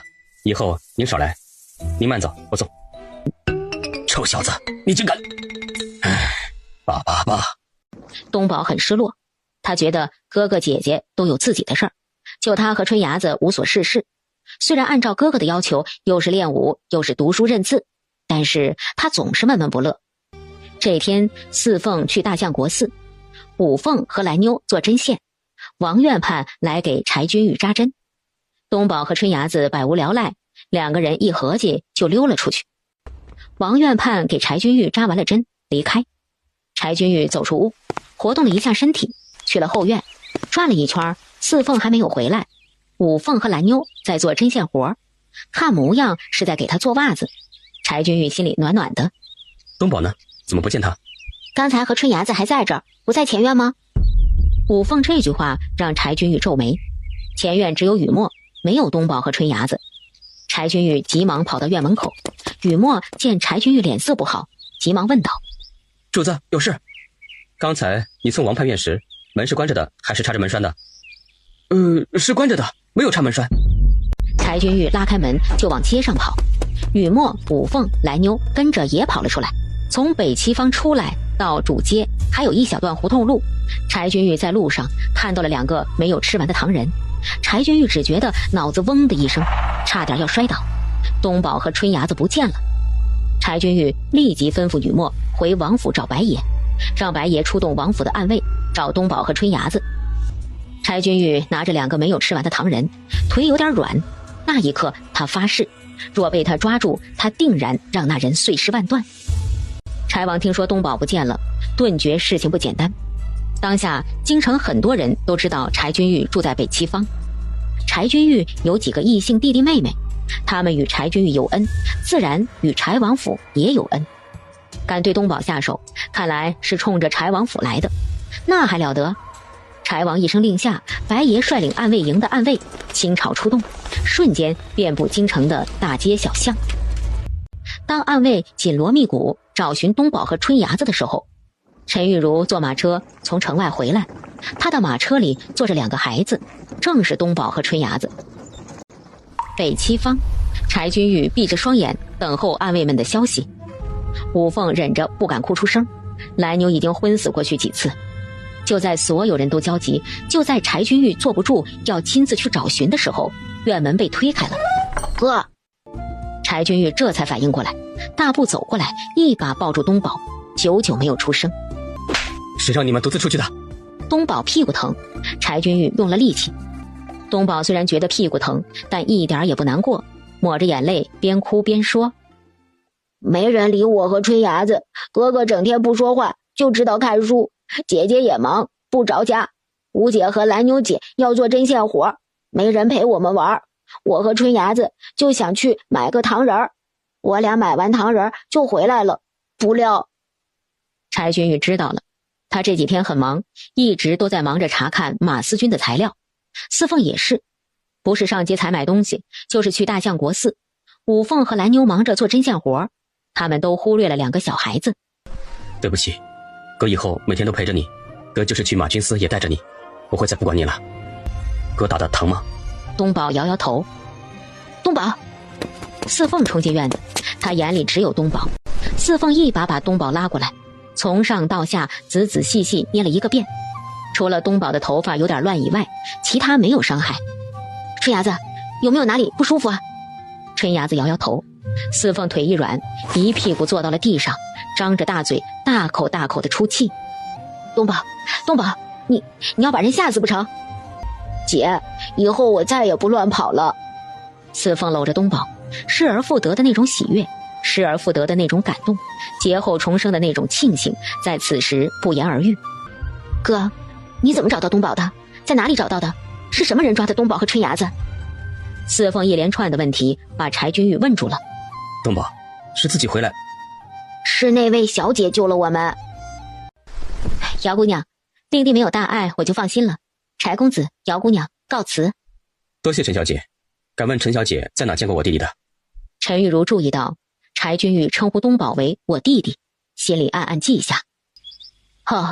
今日我去城外庄子上，说出来这事儿啊，不怕你们2位笑话。我二哥和二嫂吵架，二嫂一气之下出城去了庄子上住。家家有本难念的经，二嫂有孕4个月，正是需要照顾的时候，我娘不放心，要出城去庄子上接回二嫂。可是家里事多走不开，我自告奋勇去。结果刚出城不久，就看到一辆车上驮着几个麻袋，其中有2个麻袋一直乱动，我就留了心。陈玉茹这番讲述，加上东宝和春芽子的补充，柴君玉和四凤明白了，人贩子拐走了东宝、春芽子，还有另外一个孩子，碰巧遇上了出城的陈玉茹，被陈玉茹救了。另外一个孩子是哪儿的？那孩子说自己家在钟楼街，我让家丁送那孩子去了。至于令弟，之前在柳园有过一面之缘，我就亲自送回来了。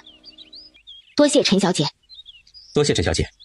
柴公子，姚姑娘，使不得，我也是举手之劳，碰巧遇上了。其实还是那句话，若不是今日出门带了家丁，我还真不敢去过问。雨墨已经去王府告诉柴王东宝回来了。柴王亲自跑来北七房看望东宝和春芽子，并给东宝和春芽子带来了不少好东西，说是为东宝春芽子压惊。四凤虽然心里面还对柴王有气，但人家让暗卫倾巢出动找自己的弟弟，这份情他得领。四凤恭恭敬敬地给柴王行了礼，柴王点点头离开。主子，姑娘，钟楼街那边确实丢了个孩子，比东宝还小。那家人还说他娘在井边洗衣服时没顾上看，结果孩子不见了，确实是陈家人送回去的。陈家二爷夫妇前几天吵架了，因为陈家二爷要把谢楼的一个戏子给赎回去，陈二少奶奶就不愿意，出城去了庄子上。陈小姐带了4个家丁也出去城子庄子上了，不过遇到东宝后，陈小姐就回城了，再也没去庄子上。可查访到那2个贩子了？白爷带人问了陈家的家丁，照着陈家家丁画了像，咱们的人已经查到了这2人的住处，且已经确认画像上的人确实是住在那儿的，但2个人没有在家。柴君玉点点头，看着四凤。还有什么要问的？四凤摇摇头，刚才他很感谢陈玉茹，陈玉茹顶着被陈夫人责难救了东宝和春伢子，这份恩情他记着，他决定到陈家去感谢陈玉茹。但是当一切都平静下来后，四凤总觉得哪里不对劲儿。按说陈玉茹是他们家的恩人，他不应该是这般猜想。希望真是这么巧，希望不是我小人之心夺君子之腹。不管怎样，毕竟是陈玉茹救了东宝和春伢子。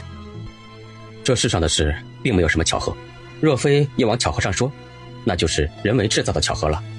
东宝被掳走不是那么简单的，你放心，我会查的。哥，明天我去陈家感谢陈小姐。柴君玉点点头，这是应该的。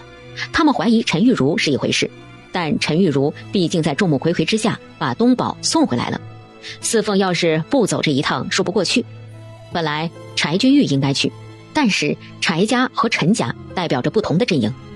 柴君玉若是出面了，牵一发而动全身，不知道还会有什么事。四凤去是最好的。第2天，四凤备了厚礼去了陈家感谢陈玉茹，却不料四凤在门房等了一会儿，丫鬟青霞才急匆匆出来，面带歉意地对四凤说：“不好意思啊，让姚小姐久等了。昨日我们小姐本该去庄子上接二少奶奶回家，因为中途救了令弟，耽误了接二少奶奶的事儿。我们家夫人罚小姐禁足，小姐不便见姚姑娘。等我们姑娘能出门了，定去北齐坊看望姚姑娘和令弟。”四凤点点头，把礼物给了青霞。青霞没有推辞，四凤告辞：“小姐，姚四凤走了。”“哦，说什么了？”“没说什么，就只是满脸失落的。”“你们几个把礼物分了吧。”四凤坐着马车回家，马车哒哒哒地走着。忽然四凤吆喝停车，他跳下马车，让车夫把马车赶回酒楼后院，他自己步行回家。四凤在分析东宝丢失的事和雨墨、小五的调查。陈家确实出了点事儿，陈玉茹确实是出城去了庄子上接人。可是四凤忽然想到一件事，陈玉茹是陈家的3小姐，身份极其的尊贵，在京城的贵女中数1数2。这样的人出门应该有丫鬟婆子一大堆，但是昨天陈玉茹身边只有1个丫鬟，这不合常理。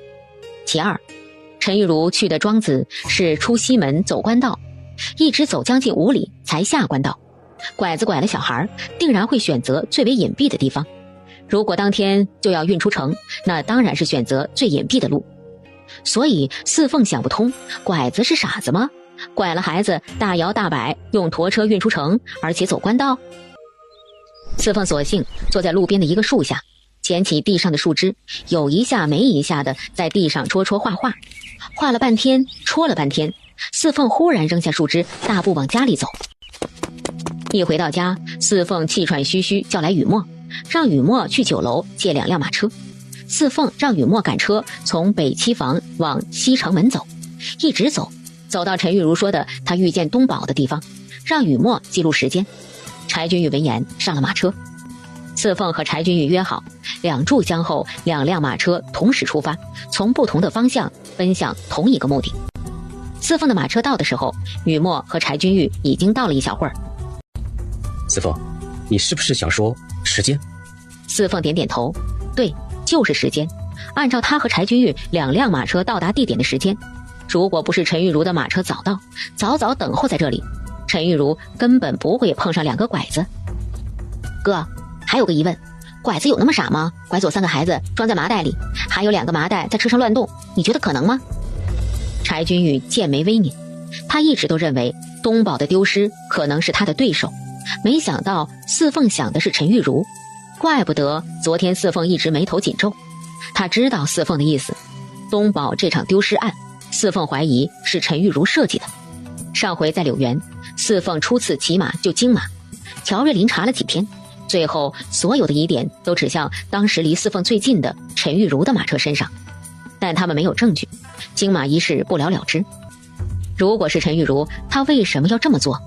设计人拐走东宝，他等在半道上把东宝救回来，再亲自送回来，他不嫌麻烦吗？他想要做什么？为什么这样赏陈玉茹？上次在御园，他向五凤讨水，五凤端给他一碗水，可是他接过那碗水根本就没有喝，他只是象征性的凑近了，甚至嘴唇都没有挨到碗。她是京城数一数二的贵女，不习惯用乡下人的东西，有情可原。可是他为什么向五凤讨水喝，又为什么让丫鬟把碗打破？他的行为，我只能把他归为他想接近我们，只是他又不能放下贵女的习惯，或者说他自己的习惯。柴君玉听得很认真，示意四凤继续说下去。我只是个乡下丫头，她是京城贵女，我和她没有任何利害冲突，她为什么要这样做？今天从她家回来的路上，我一直都在想，但凡是一个人对另一个人做出什么事情，那一定是有所图。你想，陈玉茹怎么不去对别的孩子下手，而偏偏是东宝？柴君玉不语，他也在思考。他想不明白，如果东宝丢失真是陈玉茹干的，他这样做是为什么？四凤、五凤、东宝身上有什么他要图的？哥，我所说的一切都是建立在假设的身上，一切都要等到那两个人贩子被抓到后才能揭晓。假设陈玉茹想要接近你，而我们就是最好的跳板。我？对，就是你。如果是他爹陈庄这样做，那我们可以归结为陈庄想要和柴王接近。但是如果是陈玉茹，我能想到的只有你。经过昨天晚上的推测和今天这场实验，四凤总觉得太巧了，而且这件事的手法也太幼稚。自从他回到京城，总是有这样那样的事儿。虽然他已经习惯了，但和在杨家岭的安静相比，柴君玉更喜欢安静。他想念杨家岭了。陈玉茹被禁足的消息很快传出去，很多贵女们都知道了，都来探望陈玉茹，但都被青霞挡了。青霞对外的说辞和那天对四凤说的一样，都是说陈玉茹以身涉险，陈夫人心疼加恼怒。如此一来，这样的传言就把柴君玉推到了顶端，因为陈玉茹救的是柴君玉的异姓弟弟，柴君玉应该站出来，应该主动登门道谢。柴王听了外面的传言，还专门问了柴君玉，外面怎么传成那样？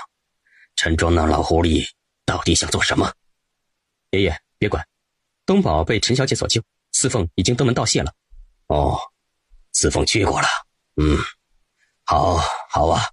不过外面的传言说咱们柴王府目中无人，如果需要王府出面，我会让孙氏去陈家一趟的。不用，此事先放着，爷爷您先不管。柴王听柴君玉这样说，也就没有再坚持。陈家，陈庄正在和陈玉茹说话。你说柴家会派人上门，这都3天了，为何没有一点动静？说不定柴家也在思量，爹爹，这件事儿你不用出面，女儿一个人就行。这事儿因为女儿起的，也当由女儿出面，爹爹只管装作不知。茹儿，你到底想做什么？可否和爹爹说说，爹爹也好跟你参详参详。爹爹，您总想着让女儿嫁入皇家，可是以爹爹率领的一帮人手中没有兵权，万一边疆出个乱子，爹爹您怎么应对？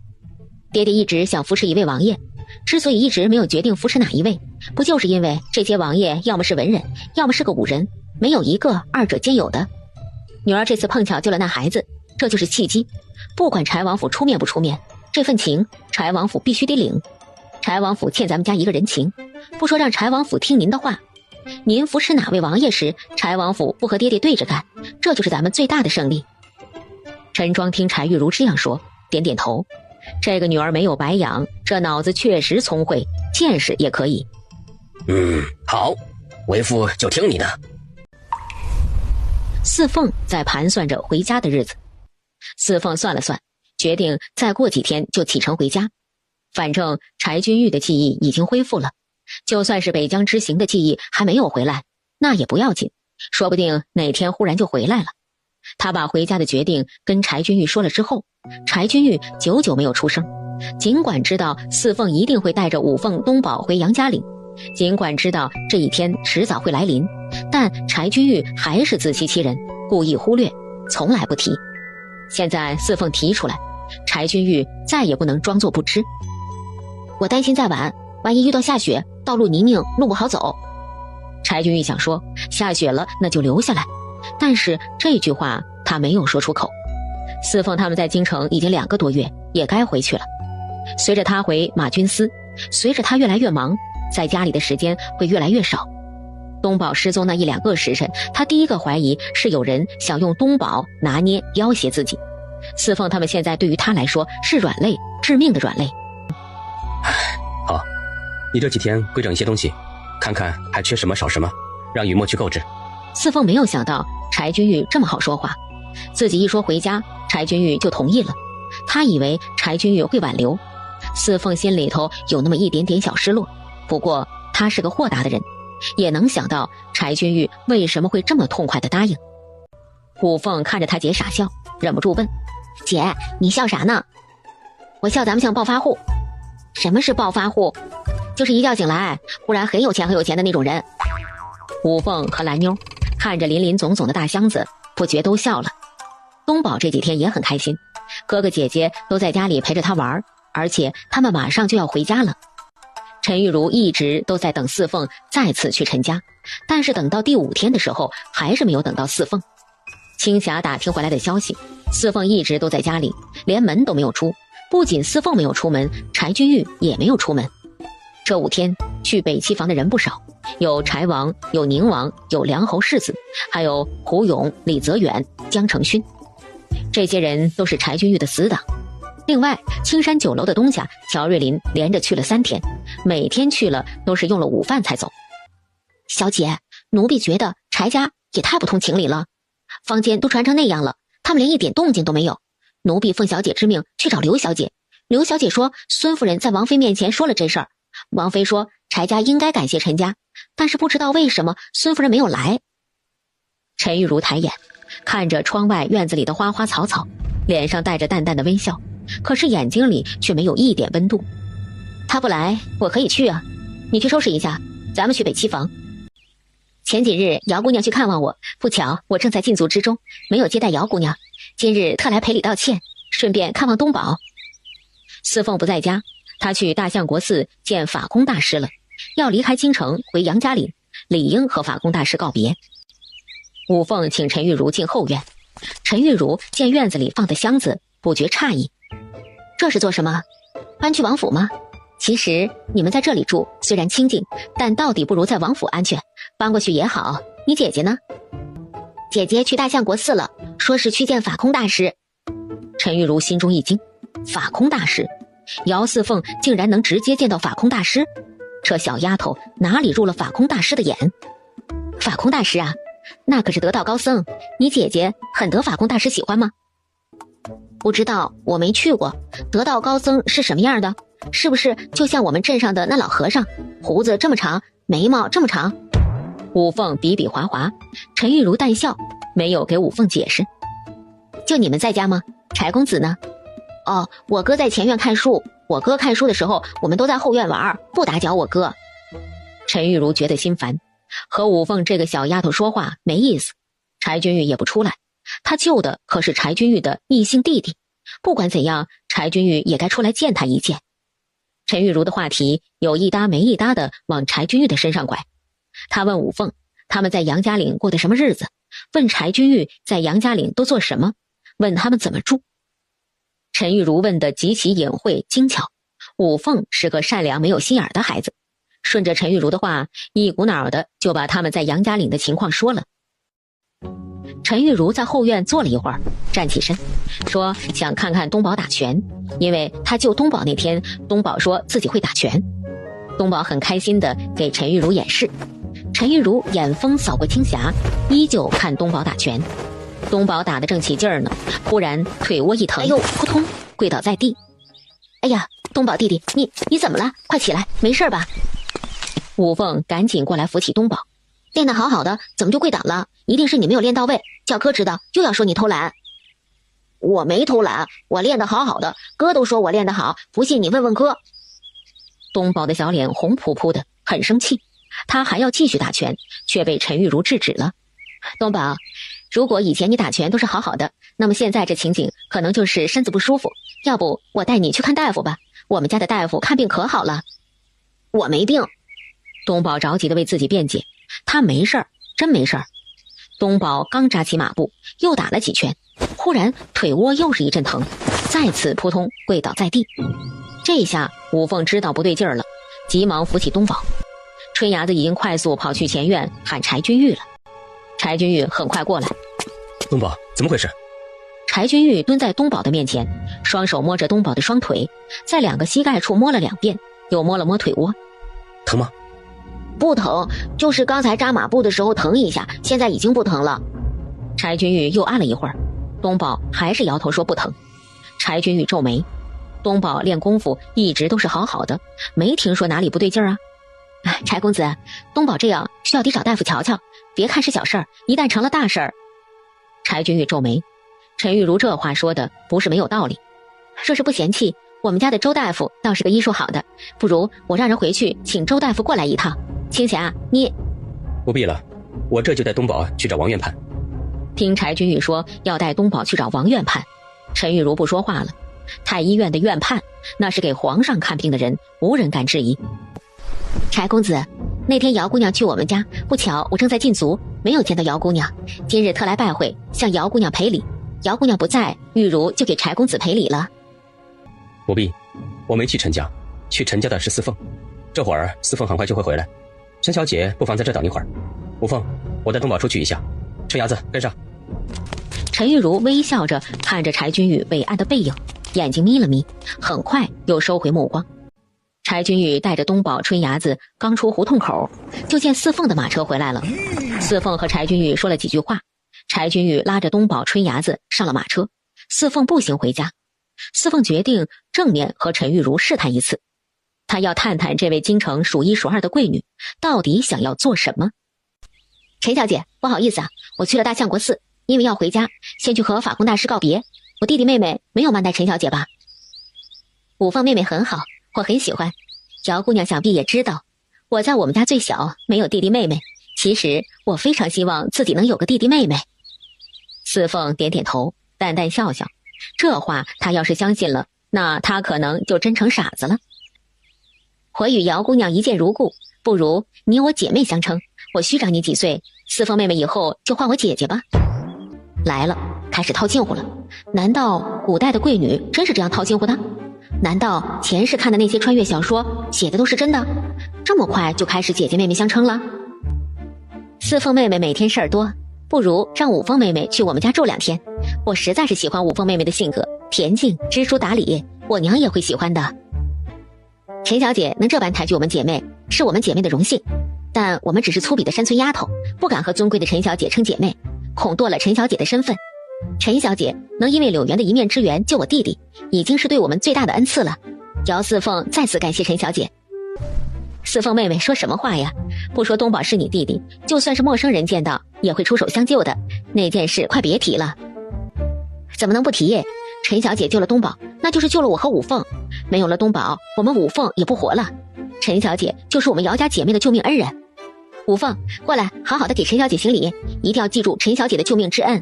回家后，我们给陈小姐立个长生牌位，日日焚香祷告，求菩萨保佑陈小姐一生康泰，长命百岁。五凤妹妹，想不想跟我去我家玩2天？姐姐实在是喜欢你。难得陈小姐这样喜欢，不过去陈家就不必了。明天五凤还要陪着我去街上买一些东西。我们姐弟3个是我们家唯3来京城的，我爷爷他们都没有来过，我想给他们买一些礼物。五凤很忙的，等下次我们再来京城了，一定去拜会陈小姐，您看如何？四凤都说成这样了，陈玉茹如果再坚持就显得过了，何况陈玉茹今天说的话已经很有些过了。柴君玉带着东宝去找王院判，一时半会儿也回不来。四凤说话滴水不漏，陈玉茹实在无趣得很，只好告辞。哥，你以后小心点，这个陈小姐可不是什么良善之人，她的笑很假，人和人的交流都在眼睛里。他和武凤说话，说喜欢武凤的性格，脸上带着笑，但是眼睛里一点笑意没有，冷冰冰的。我不知道他是怎么练成这种本事的，但能有这种本事，可见他的心极其冷。他要做一件事，一定是不得目的不止。我想不出哪个词能配得上他。这种人很善于伪装，人前人后两个样。哥，你小心点，我担心他为了接近你，无所不用其极，你可别着了他的道。万一他使计谋赖上你，让你非他不娶，我们可不认这样的嫂子。我们都是山野村民，没什么心眼儿，别等他把我们卖了，我们还得帮他数钱呢。什么乱七八糟的娶不娶的，不准胡说！我一个大男人还提防不了他。再说了，柴家和陈家从来都没有来往，以前不会，现在不会，今后也不会。倒是你今天没有答应让武凤去陈家，很对。四凤白了柴君玉一眼，那意思你以为我傻？师傅都说些什么了？大师送了我一本佛经，让我无事的时候念念，说这样有助于修身养性，还说他会每日自己和自己下棋，等我再来京城的时候一定赢我。过不了几年你就会再来京城的。四凤对柴君玉这话不置可否，耸耸肩，小声嘟囔了两句，什么修身养性，那是老年人干的，他不需要。什么天天下棋也不一定能下得过他。柴君玉哑然，心里却凄然，真不想让四凤离开京城啊。贾东宝，欢不欢迎我来呀？瞧瞧我给你带来什么了。小白鸟。送给你的，喜不喜欢？喜欢喜欢。柴王笑着捻着胡子，这几个孩子他很喜欢，比他们王府的那些孩子好了不知道几倍。这些孩子心地纯净，一门心思的为他孙子好。柴王接到圣旨，明日要出城公干，恐四凤、五凤、东宝他们走的时候他回不来，特意送给东宝一只小白雕，也算是给四凤他们送行。哥，柴王爷没说什么吧？四凤，我在安慰营找到了一个女孩，跟你差不多大小，这次你们回去让她跟着你们，我不在你们身边，有她在也好保护你们周全。四凤闻言摇摇头，他们是回家，杨家岭民风淳朴，没事儿。虽然东院有那么几个人胡搅蛮缠，奸猾可恶，但他对付得了，以前没有撕破脸，只是觉得没必要。次日一早，柴君玉去找乔瑞林，二话没说，直接掏银票。北齐坊的院子我买了。哼，怎么了这是？强买啊？我那地方多好呀，寸土寸金的，不卖。你卖也得卖，不卖也得卖。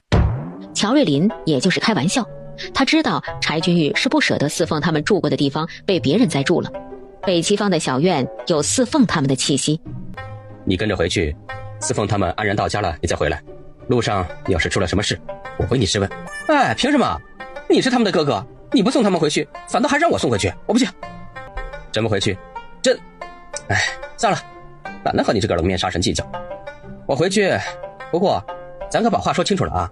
我回去是因为我本来就打算回青阳城一趟，可不是你说我去我才回去的，我是自己要回去，跟你毛关系没有。柴君玉双手抱拳，给乔瑞林一拱手。哎，别，您老人家这大礼啊，我可受不起，我还想多活几年呢。我把手头上的事情捋捋，到时候和老邹一起回去。下晌吧，我去找四凤商量一下具体启程的日子。我已经5天没有去马嵘寺了，营帐里还有好多事，我先走了。这件事我柴君玉记在心上了。哎，可别，您柴杀神可别把这事记在心上，我和四凤的关系不需要您老人家记。见柴君玉又开始冷脸了，乔瑞林赶紧嬉皮笑脸，不再说风凉话。好了，知道了，我一定会把四凤、五凤、东宝好好的送回家，你放心，包在我身上。那宅子呢，从今往后不再会安排人住，您老人家呢尽管住，就算您的别院，行了吧？不过呢，这宅子可不是给你的，给四凤的，明白吗？北齐坊，五凤听到敲门声，过来开门，打开院门就见柴四小姐站在院门口。五凤妹妹，听说你们要回家了，我特意来看看你们。虽然我没有多少东西，但诚意还是有点的。我专门带了府里刚做的菊花酥，上回东宝说好吃，这次就多带了些。正要把柴四小姐让到院里，就看到跟在柴四小姐身后的刘云。看到刘云，五凤的脸色沉下去，就是这人的丫鬟打了东宝。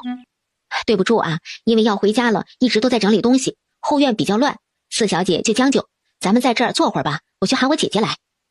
听五凤说柴四小姐和刘云来了，四凤解下围裙，洗干净手，从后院过来，见柴四小姐安安静静坐在石凳上，刘云却伸长了脖子往柴君玉的屋里瞧，抿嘴冷笑了一下。姚姑娘，听说你要回家了，我也没什么可送的，就几两银子给你们做成仪，你别嫌弃。多谢四小姐，还别说，正缺路费呢，你这是及时雨啊。柴四小姐抿嘴笑笑，四凤缺路费，开玩笑，他大哥只怕早把自己的好东西都送过来了。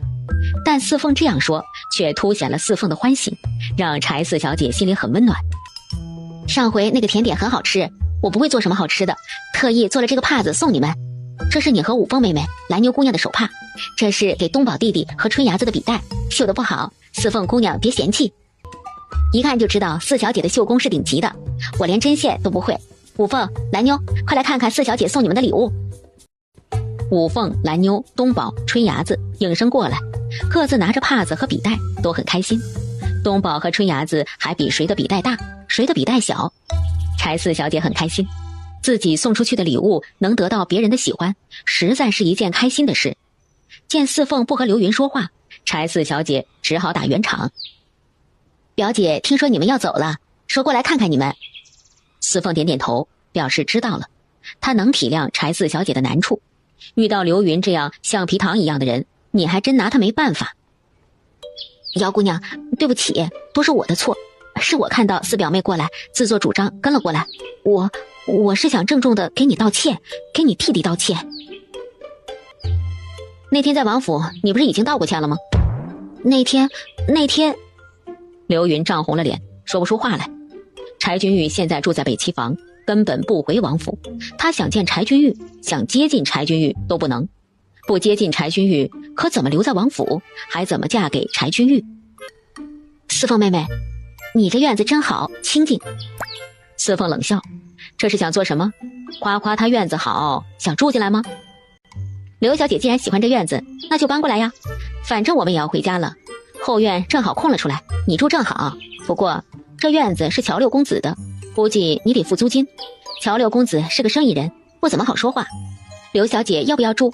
要住的话，我去给你说说，说不定能打个8折。刘云起初听到四凤说他们要回家了，后院空出来，他搬进来，正欢喜着呢。谁料四凤话锋一转，就说到了租金。哎，他哪有什么钱呢？那四凤姑娘走了，表哥是不是回王府住？这个呀，我不清楚。等表哥回来，你去问问表哥吧。四凤轻描淡写，把皮球踢给了柴君玉。柴君玉惹得烂桃花，自己解决去。柴四小姐见四凤面上已经露出了不耐烦，知趣地提出了告辞。四表妹，你和他们那么要好，他们走的时候，你是不是该出城送送他们？